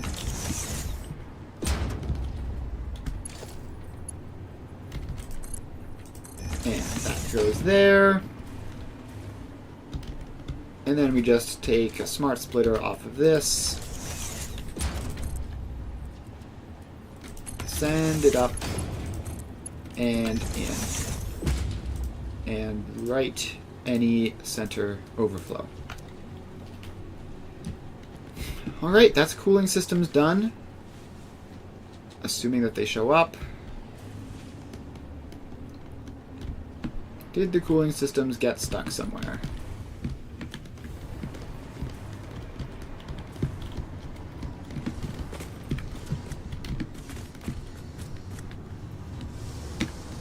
Alright, it doesn't look like the cooling systems got stuck anywhere. I must have just missed them. It's entirely likely that I just missed them. Yep, there's one now. Alright. There we go. So now, check the dimensional depot. We have 83 fused modular frames and 1 cooling system. Alright, I consider that a huge success. So now the concern is going to be like the aluminum casings, because I've used a lot of them recently. And we might not have enough aluminum casing production to keep up with our 2 new factories, both of which use it in somewhat large numbers. Let's head over here and investigate. Oh yeah, definitely not. Definitely not. Okay. And we're going to need more aluminum ingots as well. Alright, so that's what we can do next, is focus on getting all this stuff balanced. Okay. I'm not really feeling like doing basically just spreadsheet stuff for that. Look at the spreadsheet, see what numbers are negative, make them not be negative. It wouldn't be too hard, but I'm not really feeling like doing that right now.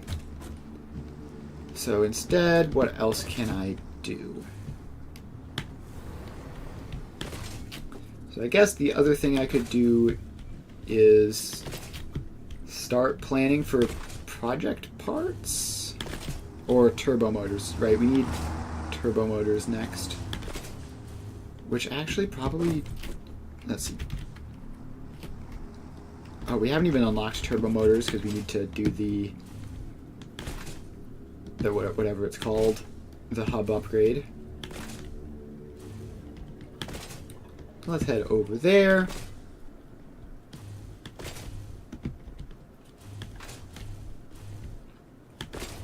off to the hub.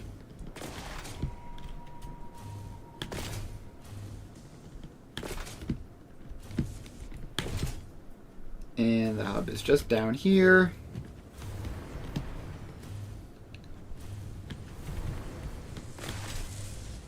Alright, then we head over here to the hub. Leading edge production unlocks turbo motors, but requires 50 fused modular frames. And then particle enrichment we can't do until we have turbo motors. So currently, everything we'd want to do is all just waiting on turbo motors. And once we get particle enrichment, we can also then just add the uranium waste removal stuff, so that'll be fun. Let's select that. Give you some of those. And more. And we need to do the pipes as well. And supercomputers. Need 100 of them. And I need another 200 pipes, which is apparently taking a while. Not horribly long. We just have to wait for this number to get up to 200, and then we can unlock leading edge production and turbo motors.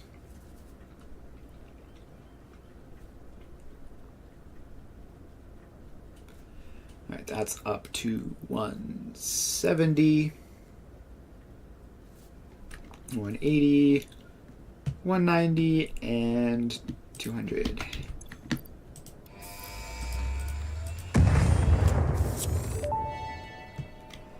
Alright. The Miner Mark III provides top-of-the-line resource extraction potential, making it even easier to contribute to project assembly. Yep. Project part number 8, the thermal propulsion rocket, is the most complex project part of this phase as it requires turbo motors, and thus requires your best. Fix it. Didn't think pioneers such as you could get this far. I am glad we have both proven them wrong. Alright, so now we just have to do turbo motors. Like, that's the only thing we've really unlocked. So let's head over to the blueprint machine and figure out how to do those. Okay, obviously not the small blueprint machine, we need the big blueprint machine. So load up.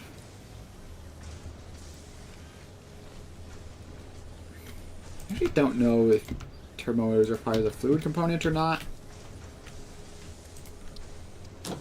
No, it is just 4 inputs to 1 output, although I could also potentially do a MAM research to get an alternate recipe. So let's start doing that, and we can rescan that and get nothing. Alright. I do love rescanning something to get nothing. Always feels good. See, neither of these recipes are super important. I already have production of both of those, so there's no need to go back and make a new thing for them.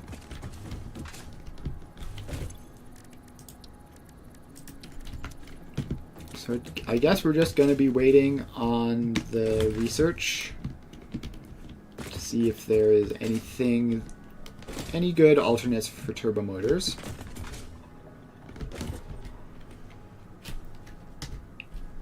Let's see here. Gosh, there's got to be something I can do that's like short and easy, but I feel like I've done a lot of that tidying up already recently.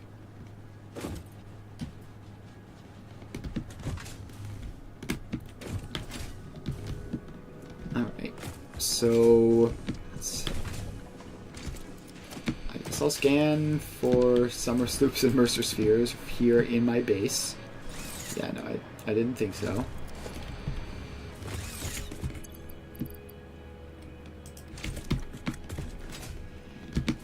Alright. I can buy some stuff in the awesome shop. I have a lot of tickets, stored up for sure. So let's see exactly what's going on there. I have 170, but if I find a sink somewhere here, I could get another 54. Alright, so I have 224 tickets. I'm just going to buy out everything except like the decorations, and then I'll buy some decorations with what's left. So we buy all of those.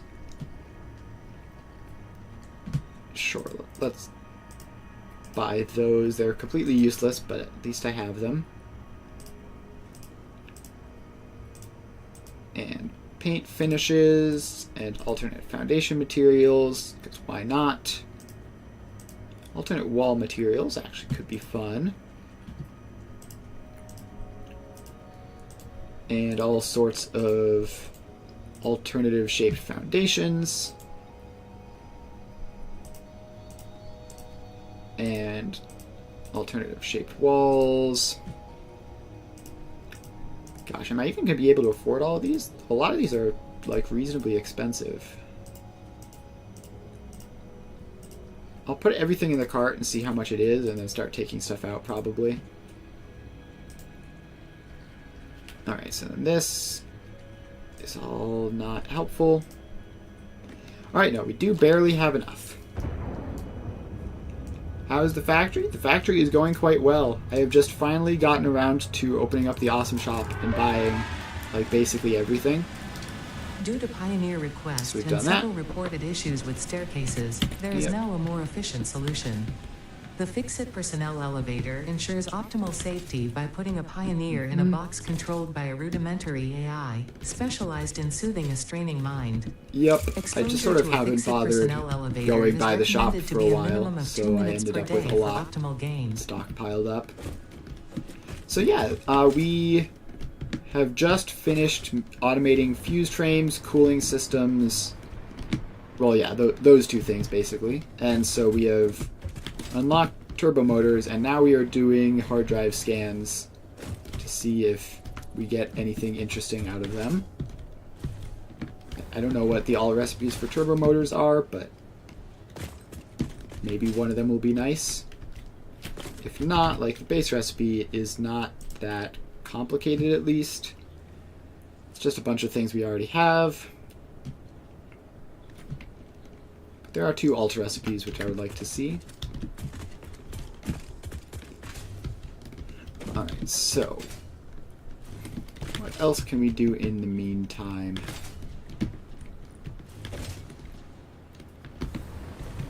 We are just waiting on MAM researches, so gotta find something productive to do, I guess. I guess I can put down another power storage. Seeing this power storage here reminded me.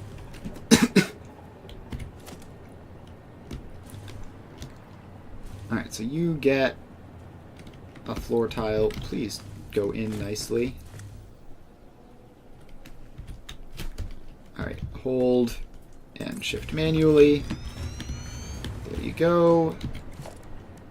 Blueprints. Power storage, power storage. Where is power storage going to be? Waste storage. There it is. Alright, we need a huge amount of wire and modular frames. So let's grab those.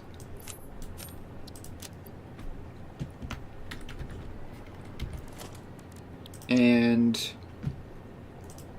power storage. Still missing wire. Well, unfortunately, the wire box is right here. So I can grab some of those.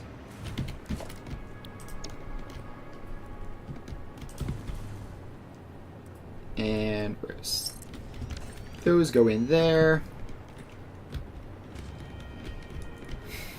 And this is going to be another emergency backup, so it gets connected via a power switch.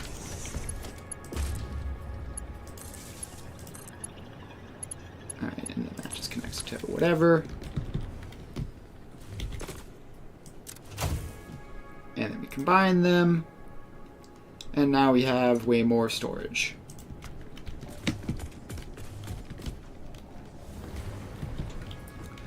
Alright. Improved storage achieved. 10 power shards. Nice.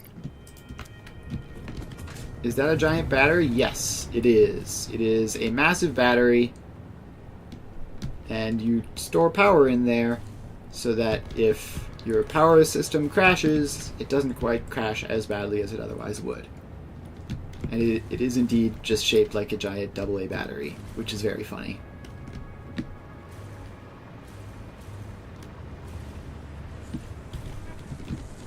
Alright, so... Dang, this course belt is moving. It stopped.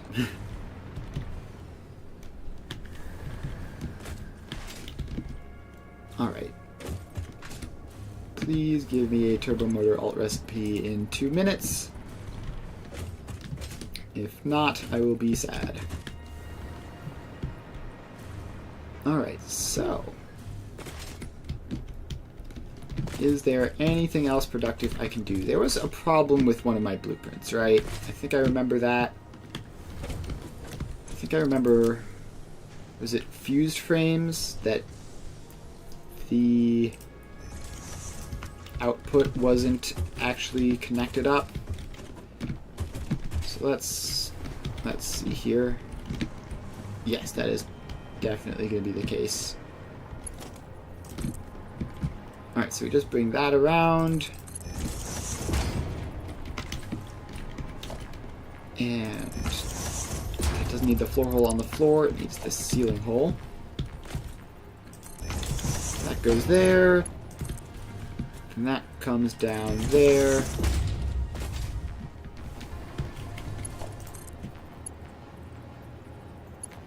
Of course, I put it in facing the wrong way. That goes there, and that sneaks around underneath that pipe, and then goes up and in. Alright. Blueprint fixed. Save, overwrite it, and clear it. Now, did that take 2 minutes? Basically took 2 minutes. 30 seconds out from our hard drive. So please give me a turbo motor alt recipe. Right. It said that the thing said there were 2 alt recipes for turbo motors. There's got to be at least one of them, right? That is currently available. 6, 5, 4, 3, 2, 1. Hard drive scanned. Turbo electric motor. Alright, well, I'll take it. And I guess I'll also take that. And it won't let me do the last scan, so it's a good thing I don't need that.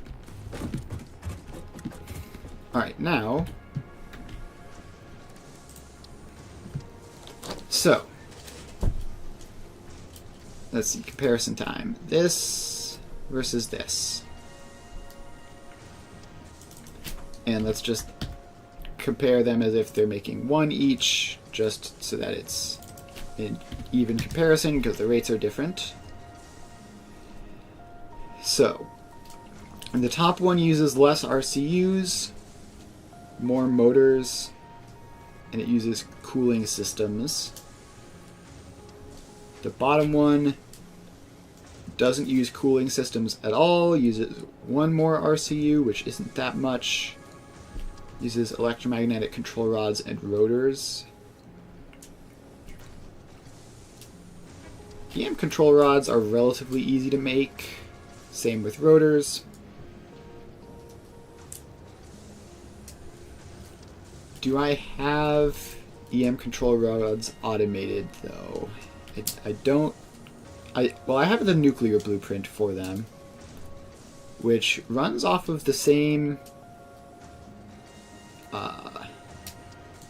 It should be fine, right?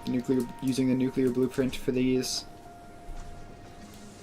Just have to change the ratios and rename it. And same thing with the rotors. I have a blueprint for that already. Yeah, so that's what I'm going to do. I'm just going to take in EM control rods and rotors, although I could try crafting the rotors on site, or the EM control rods, or both.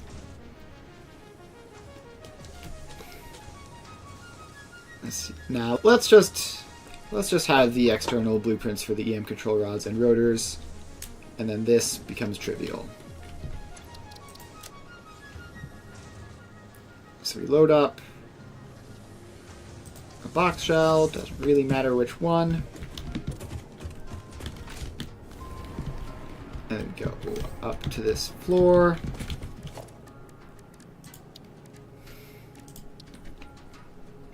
And we put in a manufacturer.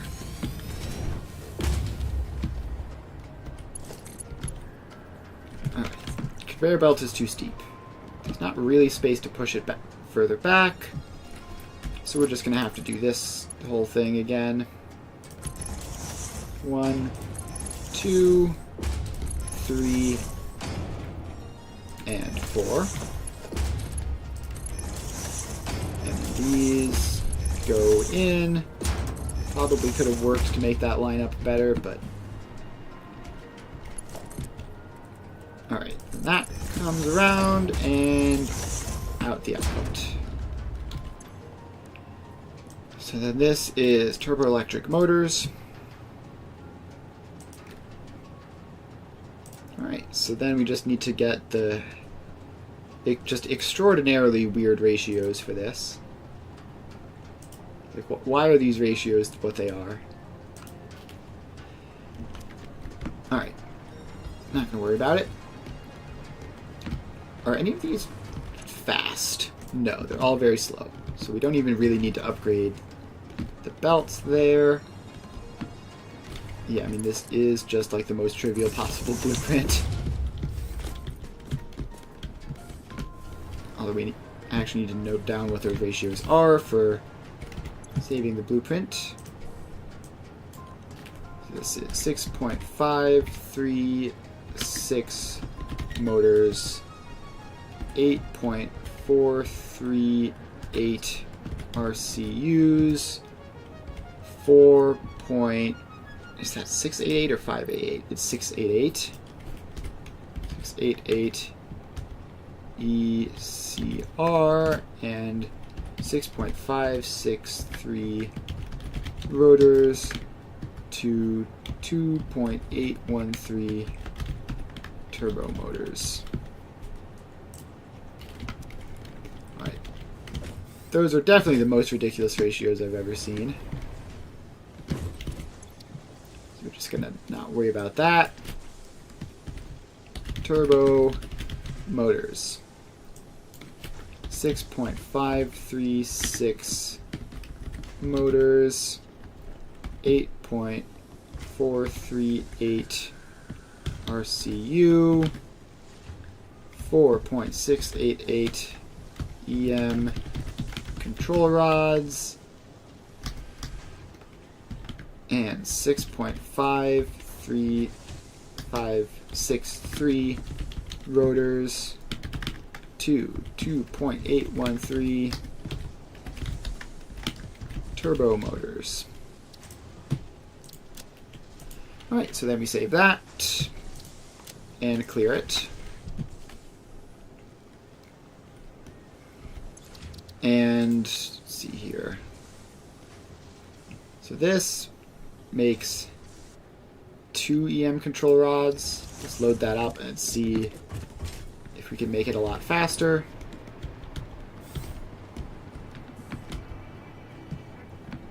I gotta wait for it to fully load in, of course. Alright, so I would like this to be producing like 5 electromagnetic control rods. So this can make up to 4. which is annoyingly just shy of how many we need it to make. So I can put a second assembler in.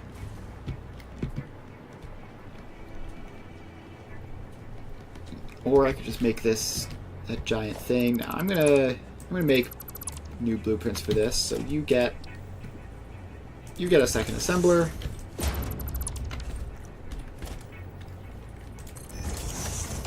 And you get a splitter there. You get a splitter there.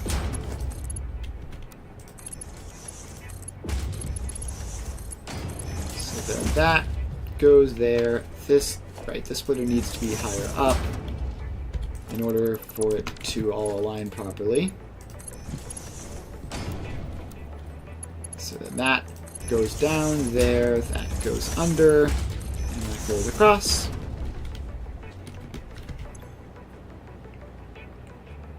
So then this can be set to 4. This can be set to, what is this even? Electromagnetic control rod default recipe? Yes, default recipe. 0.688. Very normal amount of production. So then we need 7.1-ish stators and 4.688 AI limiters. So 7.1-ish stators. Is that possible? No, it is not. Okay. It's unfortunate, but it is what it is. So instead of making this be a perfect ratio, we're just going to make this be a separate thing.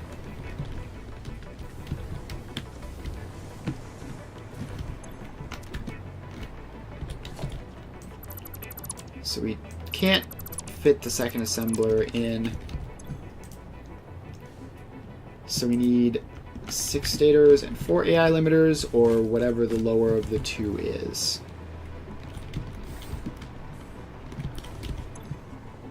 So the stators go up to 5. The AI limiters can easily go up to the max capacity.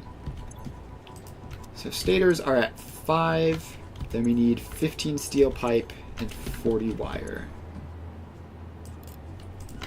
But the wire isn't gonna work. Alright, this whole thing is messed up. So let's just max all of these and see what the maximum we can manage is. Nuke it all. It'll be fine. We just have to figure out the ratios from scratch, which is annoying. Figure out how much we can manage, but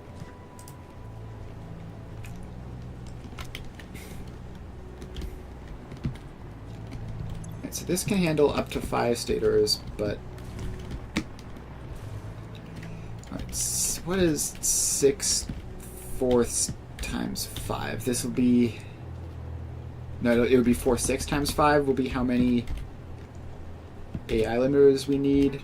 So 3.3 1/3.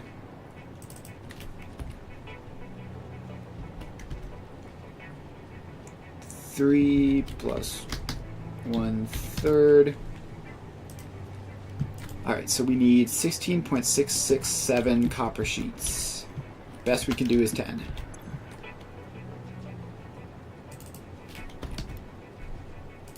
So I think this might just wind up being that what we did last time is actually just the best that it can be done. Which is very funny. Yeah, I think within the space limitations here, we can't really go much faster than the blueprint I already had, so we're gonna give up. Alright, clear the designer.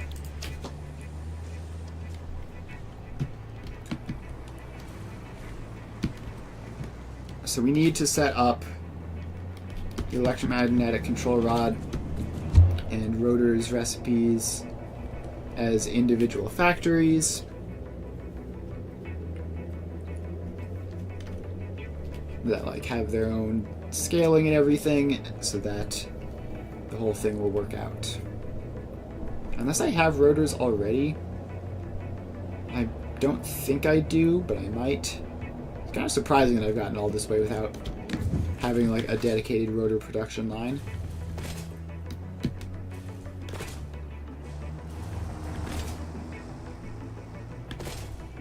Alright, so let's hop all the way over here. Yeah, definitely don't have dedicated rotor production.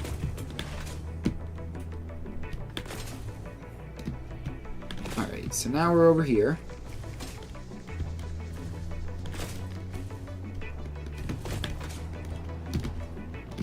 So now we need to figure out what exactly we need to make all of these things. So we need EM control rods, which is steel, copper, and caterium. I have copper and caterium and steel, I believe. And then the rotors are just iron. So we need steel, copper, caterium, and iron to make those two things. Let's start with the EM control rods, because they're more complicated. So they'll require 2 truck stations and a factory for the EM control rods. The rotors will just be one of each. Alright, so we can just build that here. Alright, you go to build mode default.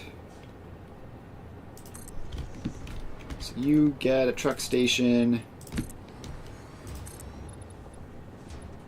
And then we loop that around there. And you get a truck station.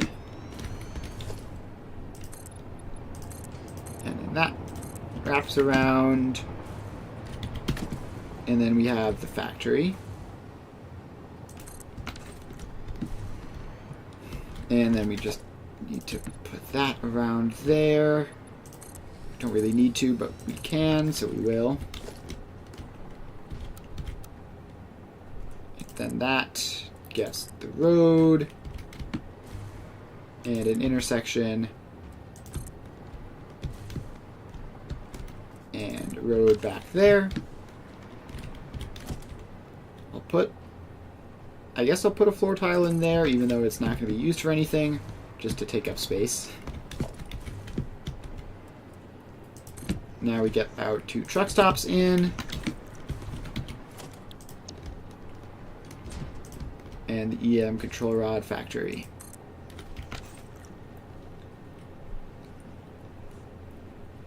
Alright, so that's that. So the EM control rod is copper, caterium, and steel.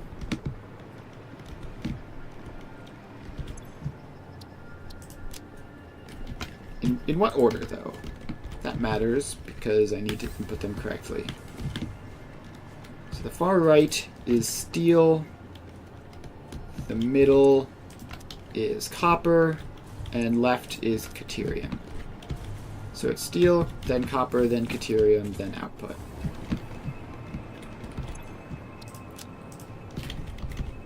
So that's steel ingots. Input steel. I don't like that that's not capitalized. And I just hit the wrong button a bunch of times in a row. Then this one is, hang on, wait, I actually need to copy the settings there, and then make this copper ingots, input copper, and then this one is caterium ingots, input caterium ingots, Don't know why I formatted it differently. Called that one ingots and not the rest of these, but that's fine. So that's the electromagnetic control rod output. Output EM control rod.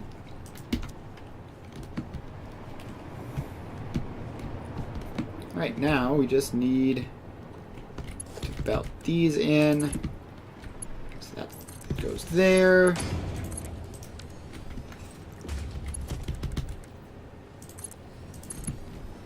Then that goes there.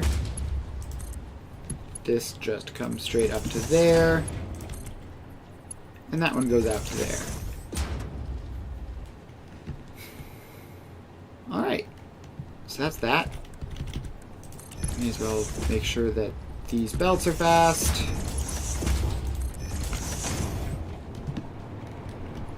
Alright, now we just have to put the signs on the other side.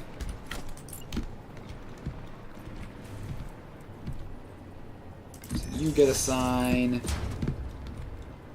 and you get a sign, and you get a sign, and you get a sign.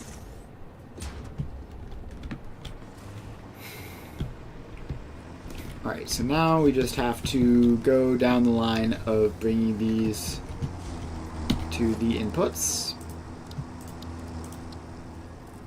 Alright, so tractor. Speaking of tractors, just got hit by one and dragged halfway across the map. Also, almost nearly forgot to attach these to power poles. Where can they go for that? Just there.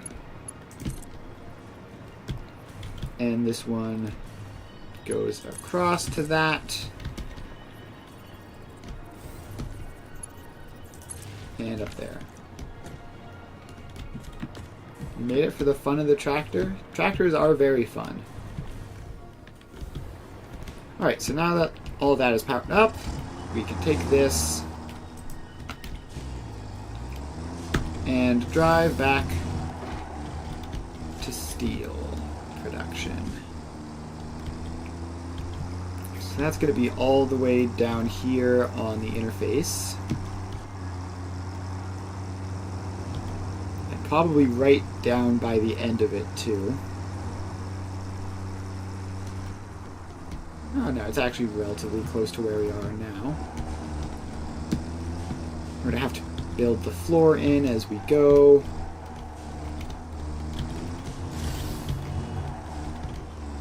Alright, then we stop. Build the floor. And back we go. Alright, we hit an invisible wall, which happens sometimes because tractors are a little bit buggy. Just a little bit. And now we drive back. I'm probably going to have to attach batteries to the steel, although we might not. Alright, just shoulder check another tractor out of the way. Then get stuck waiting for that one. Okay, so we're going to have to do some fixes for this route. Turn there. And in. Now we head down this way. So we have to go and make the fixes, remove the pause and the spot where we hit the invisible wall, and also attach this up to batteries so that the tractor doesn't just get stuck. Get rid of all that. We get rid of that, and we're left with a nice smooth thing there.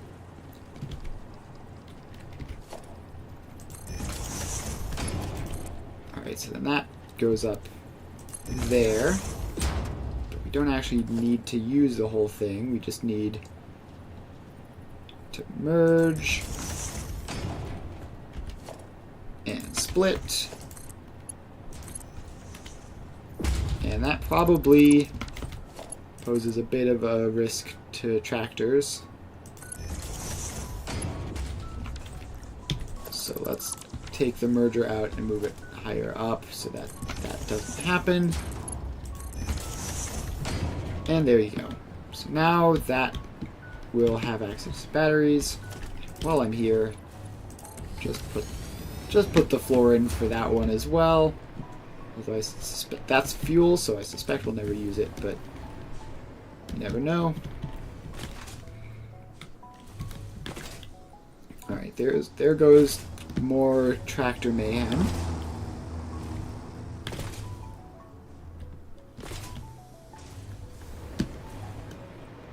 Right, now we are back. We save this as steel for EM rods.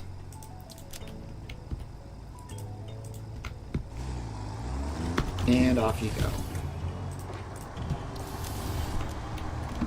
Alright, next up is copper. Which actually, that's like in this section of the factory, right? That's not even on the interface, because somehow we managed to make it all this way without using copper. Alright. Now the downside is that it means I have no idea where the copper ingots actually are, but they're going to be over this way somewhere, probably. We're just going to drive around until we find them. I think I know the general vicinity of where they are.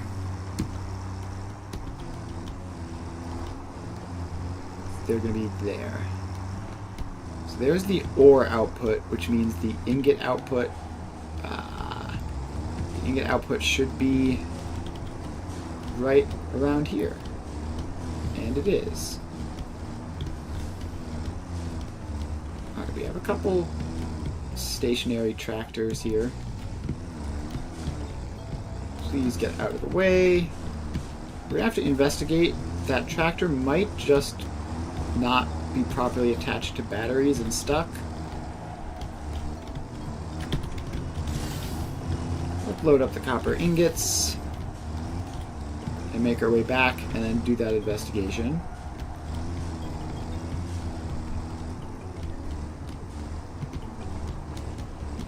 Where are we going? Is it one layer further in and then here? Yes. Alright.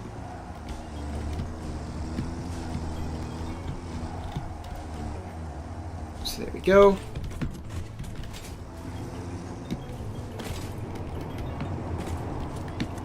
And now we just have to go investigate. Could we gotten into a crash a bit?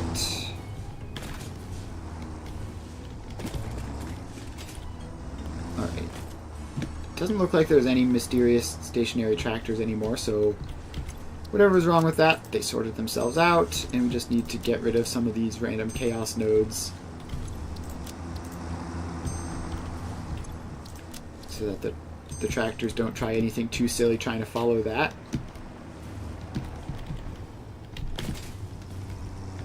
Alright, and copper is fueled, so this is good.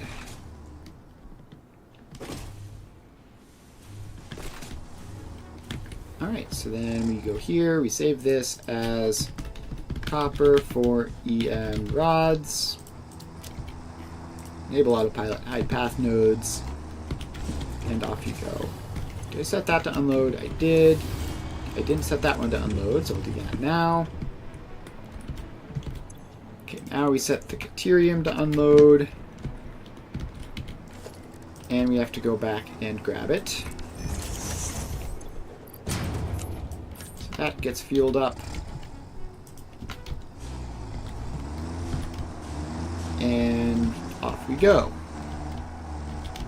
The Caterium is back on the interface, so we just go all the way over there.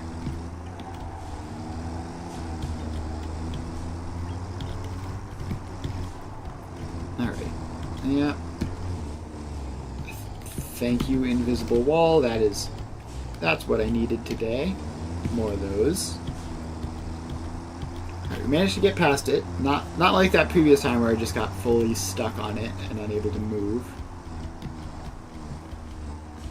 Alright, then the Caterium is over this way.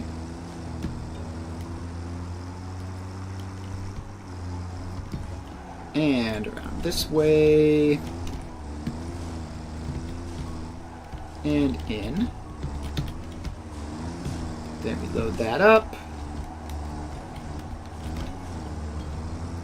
And now we just make our way back. And that'll be EM control rods automated, and a major step towards turbo motor automation.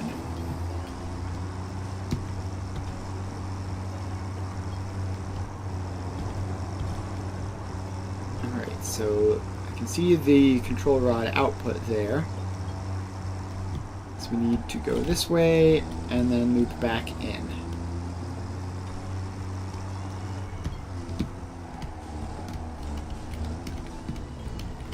Alright, wait for that tractor to pass.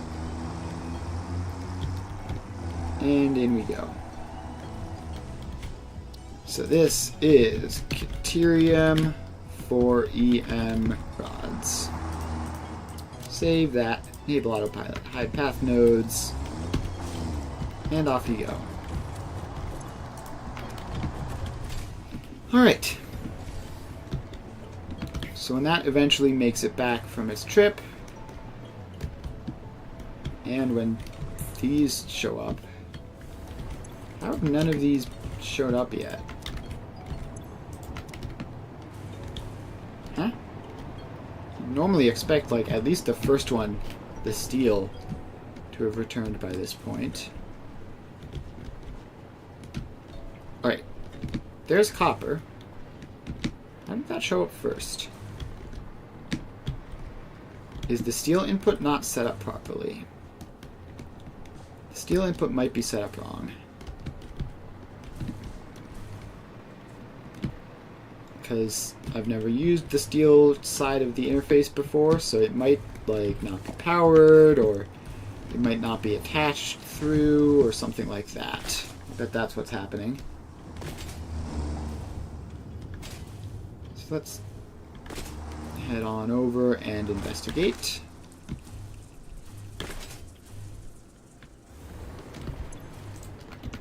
Yeah, there's nothing in there. Alright, this side is hooked up. It's just not hooked up all the way through.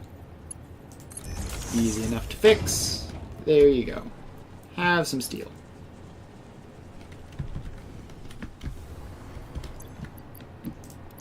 And I'll grab just a couple of stacks to get it started.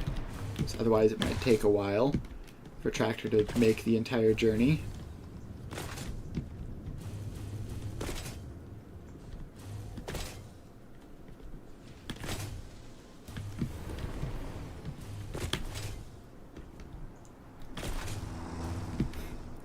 Alright, so now we're back here.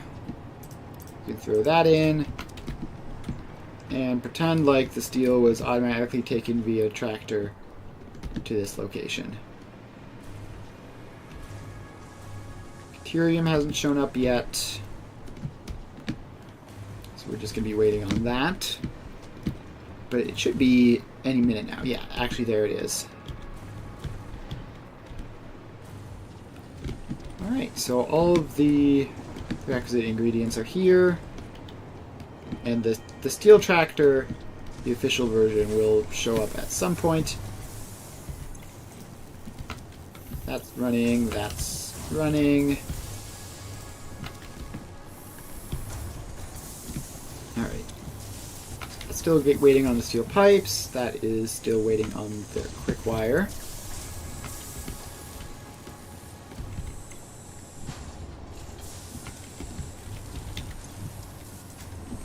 Alright, so that will eventually kick up to speed.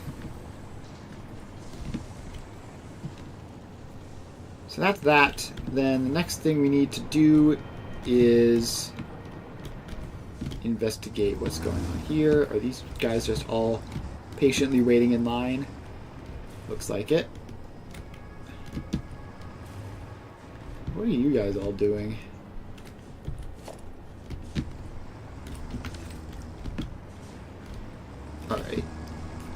tractors have decided to be very patient now.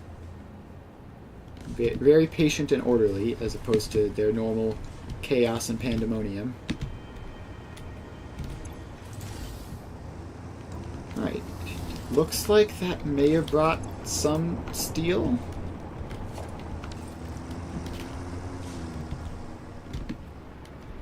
It must have arrived like just as I was leaving and only got like a stack, but I definitely feel like there's more steel in there. I'm pretty sure I only grabbed 3 stacks. Now there's 3.5.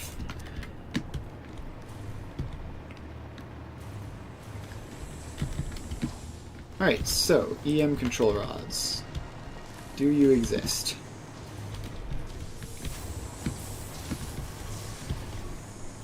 I see stators and AI limiters going out. It's always a good sign.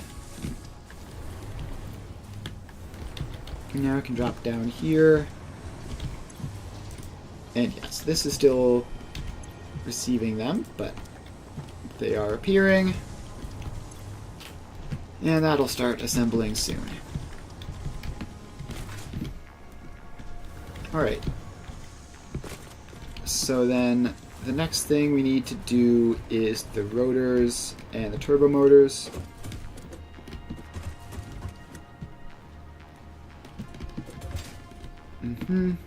Alright. Let's get that set up. Actually, I want to put the rotors inside the turbo motor blueprint. I definitely have the space for that. Let's go and update the turbo motor blueprint to make the rotors inside it so I don't have to make another tiny little annoying factory for no reason.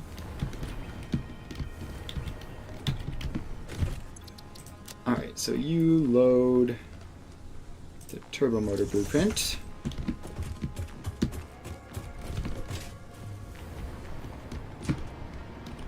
Where's the input? Alright, so this go in here. So we need 6.563 rotors. So instead of that going in there as rotors, it is going to be iron ingots. And it's going to go down to the bottom floor and then back up.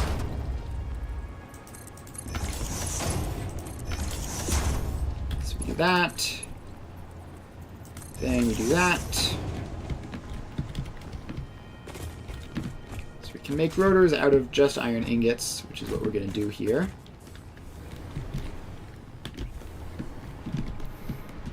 Alright, so then this is our iron ingot input. Let's bring that down somewhere here.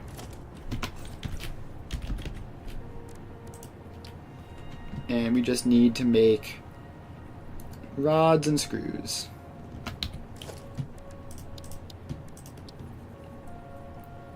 So we have just 2 constructors. Split the ore between them, or not ore, ingots. Alright. Straight mode really did not like that for some reason.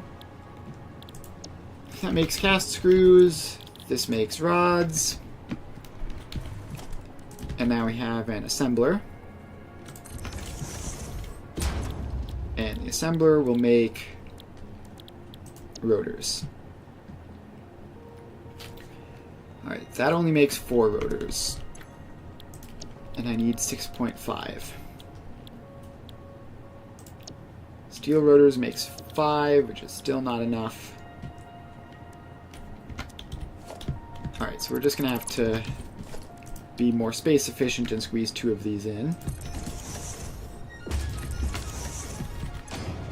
Alright, so we have 2 of those in now, and you get to be rotors. So 4 and 2.536, or 2.563 rather. So we need just under 13 rods and just over 64 screws. That's 13 rods, and we need another constructor for the screws. Yeah, this just sort of keeps like expanding in annoyance factor of having to add more machines in.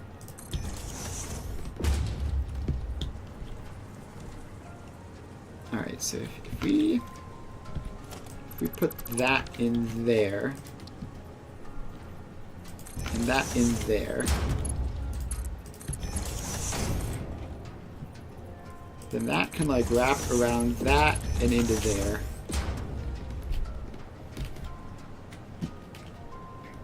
Alright, so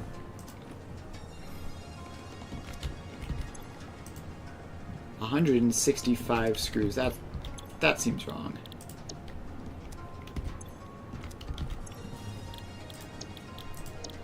How does it need that many?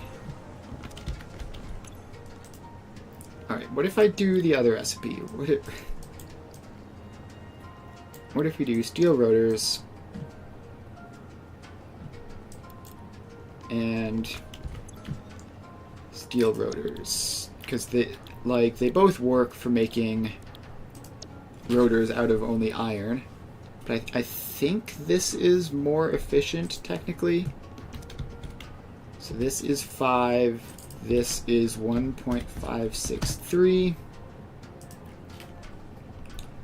So we need a total of 13 steel pipe. So let's set that. 13.2-ish, right? That's 10. Yeah, 13.126. 126. And then the wire, we need 39.4-ish. So set these both to iron wire and it'll work. Thank goodness. So it's 39.4. So we'll set one to 20. No, it didn't save that. 20. Hit enter. And then we need 19.378 for the other one.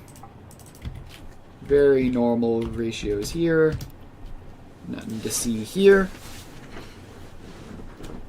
Alright, so that's all the wire we need. That's all the pipes we need. Now we just need to combine them. That gets a splitter, which goes there and there. And that goes in. Next, we have a merger, which that is too close apparently. So we have a merger back there, which goes to there and to there. And then immediately splits back down to there and there. Alright, is there any way I can make that not clip? Because that is like some horrific clipping. Alright, what if you just go higher up to begin with and then curve in? Yeah, that looks fine. Alright. So that is that.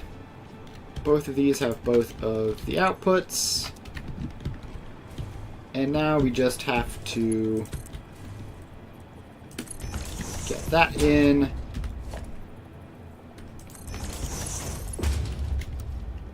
Merge these two up. And why does it not like that? What if I make it higher up for some reason? Right, if I make it higher up and face it that way, then this will have to like go around here. So it can go like that, and loop around and back in. Alright, well, good enough. So now we just power all of these on.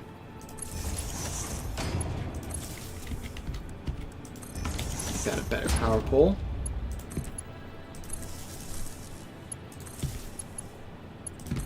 So let's see, is that all these machines hooked up? No, we get that last one. Now we need to connect this up to the top floor and make sure that that is all good.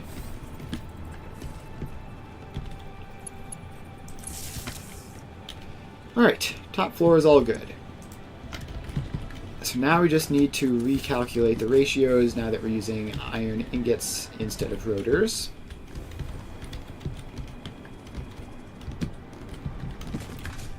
So, the iron ingots go down here and they get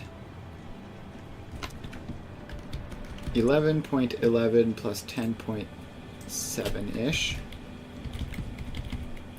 plus 10.766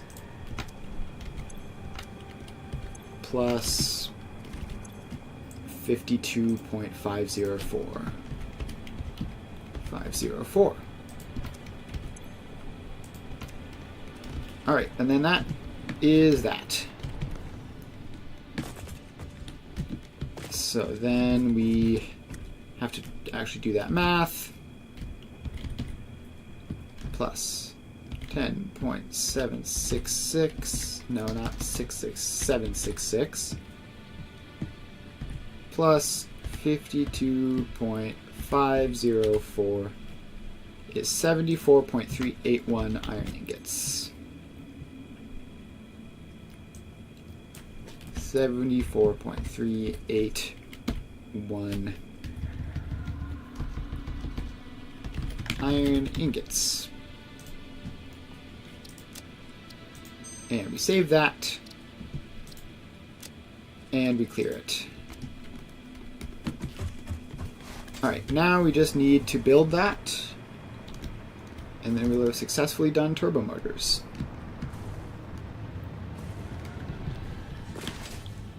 So let's find a nice convenient spot. Like right back here. This will work just fine. So how many of these do we need? We need motors, RCUs, ECRs, and rotors. So we need three truck stops, pretty much the usual.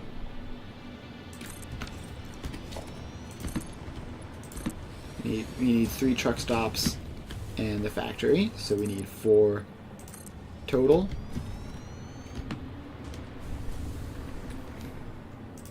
I don't know how we're technically flying right now. We're just barely within range of something.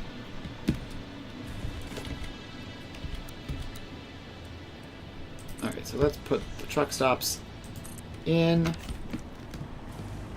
and get this power brought across.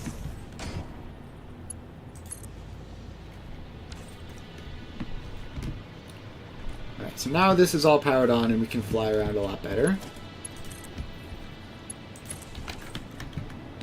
And we will use that to finish this off. So we get the 3rd truck stop in, which lines up there, and the factory lines up there.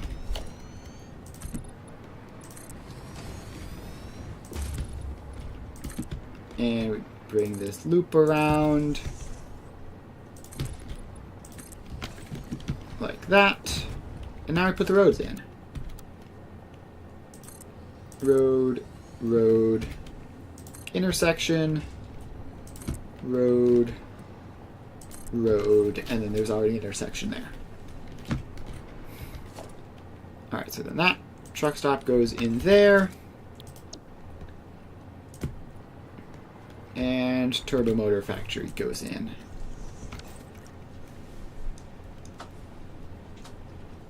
Alright. So the factory is in. now we just need to hook everything up. So the first 3 are anything. The 4th is the iron ingots input. So let's set this one.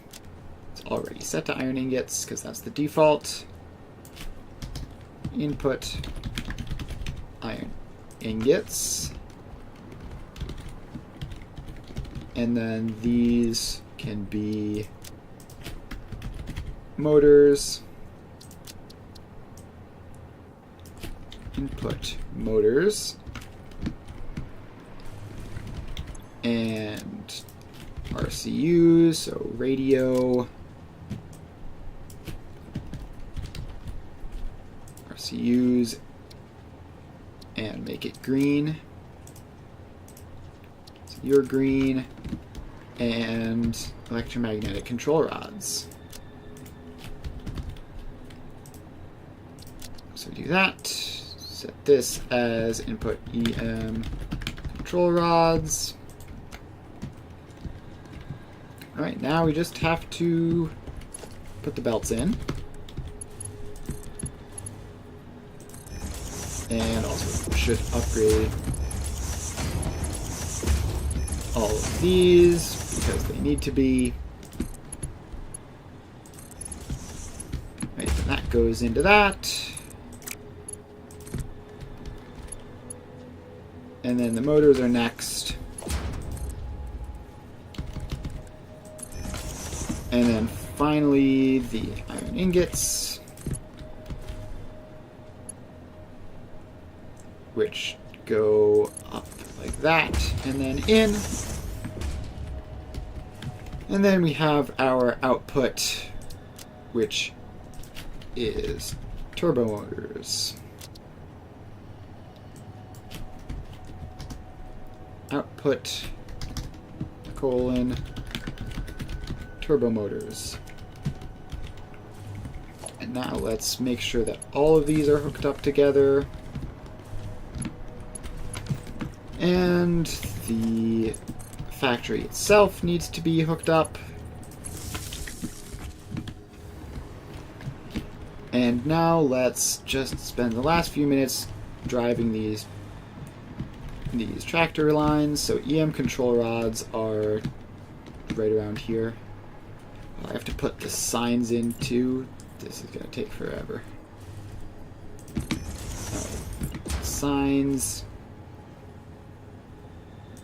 in. And another one.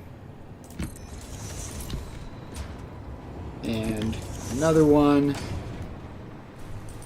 And one more.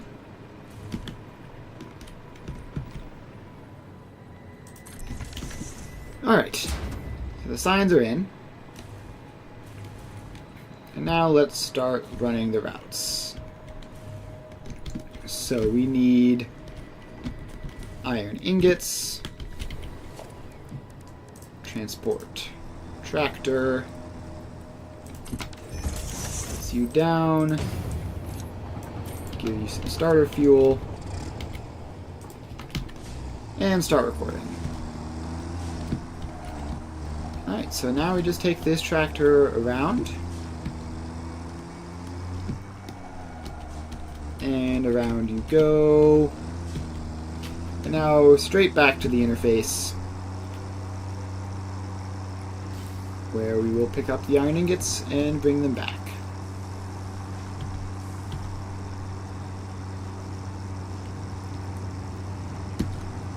Alright, so we are basically there. Just have to take a right.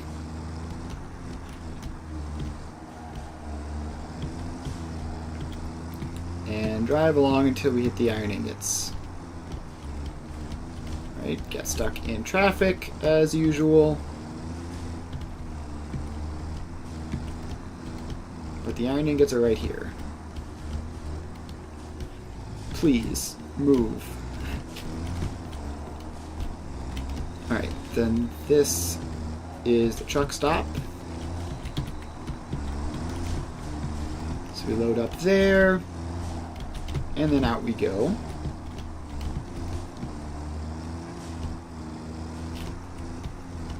And now we need to take a right and dodge through the rough part of town.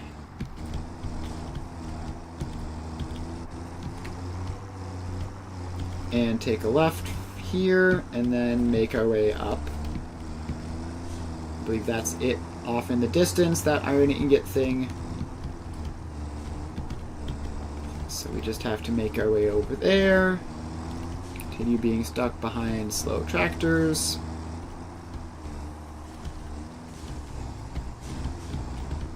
Right, then we just take a right and loop around, and we'll be good.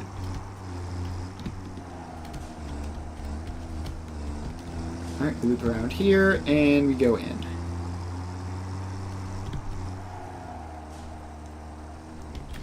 Alright, so then this is iron for turbo motors. Save that. Enable autopilot. Hide path nodes. Off you go. Next, motors for turbo motors. Gotta make these motors some turbo.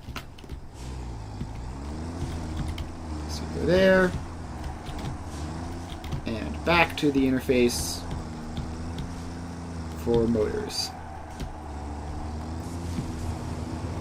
Alright, now we take a left.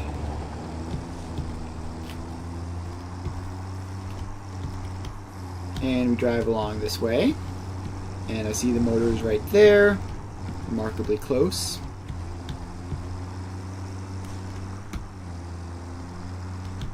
Alright, so we take a left here. And then do the U-turn to get into the motor supply.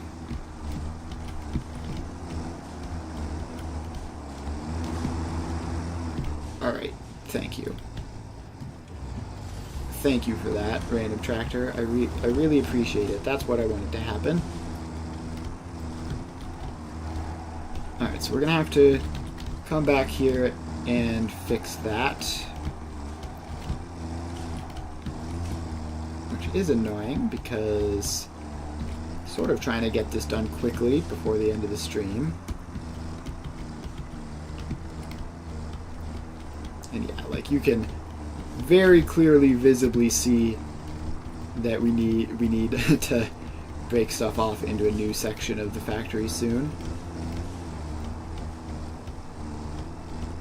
Like this, the central part of town is very congested and only getting worse.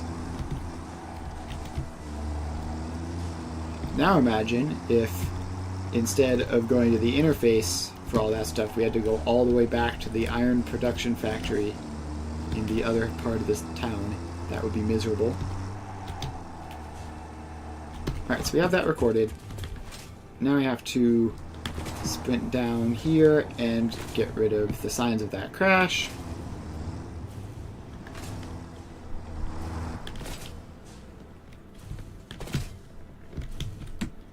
And here, it's right here, so we delete that node, and that node, and that node, and that node looks normal, I guess. Yeah, that's fine. Alright, so now, so are you just dumb, or are you stuck?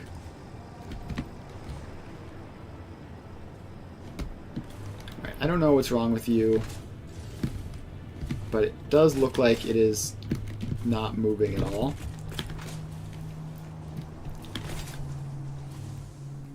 So that's going to be something we need to fix later.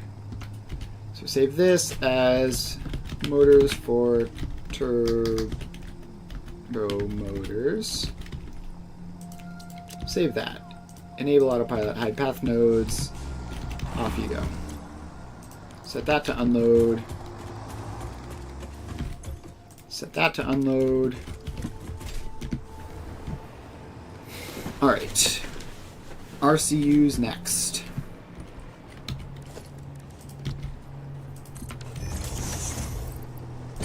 So you get some batteries.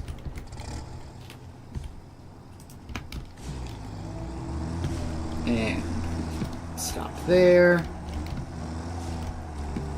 We go out and around. Hit an invisible wall almost immediately.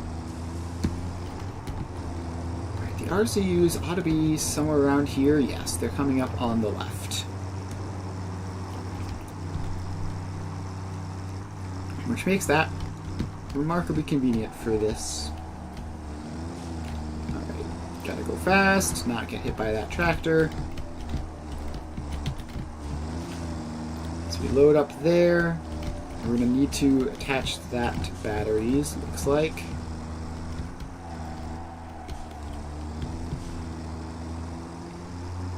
And now this just has to make it back.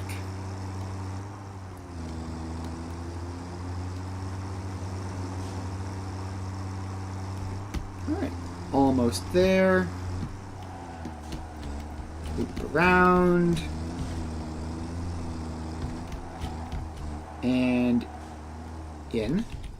Save this. RCU for turbo motors. Save that. Enable autopilot hide path nodes. And off you go. And finally, EM control rods, which I'm fairly certain are quite close. So let's load those up. Go out and around. Please. Why? Why did you have to be right there at that exact moment? Alright, it's fine. We can just recover and manage this as normal. Load those up. And come back here, and I guess go around the back for this.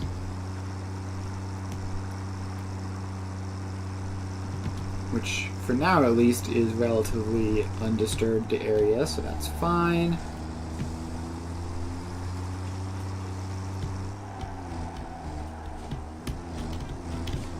Alright. Excuse me? It missed the thing. Alright, so then we also have to delete the evidence of that little bump. And now we can save this as EM rods for turbo motors. Save that. Enable autopilot hide path nodes. And off you go. And we've done it. We have all of these things automated. I might need to set this to unload. Yeah, I might need to set this to unload real quick. Alright, so it didn't quite set that fast enough to save this cycle of the RCUs, but I can just throw some in manually.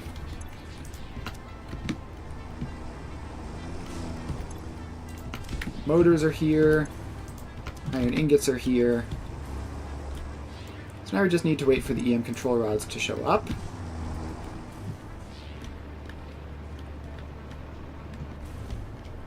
And also, hopefully, this whole thing actually works. But assuming that it does work, then we will... Yeah, look, rotors are even showing up already. Which means we should have turbo motor production. So we're going to wind the stream up now. Just before we go, I'm going to put the last finishing touches on this by putting in the dimensional storage. So you get a storage container, a dimensional depot on top, a conveyor lift going between the two,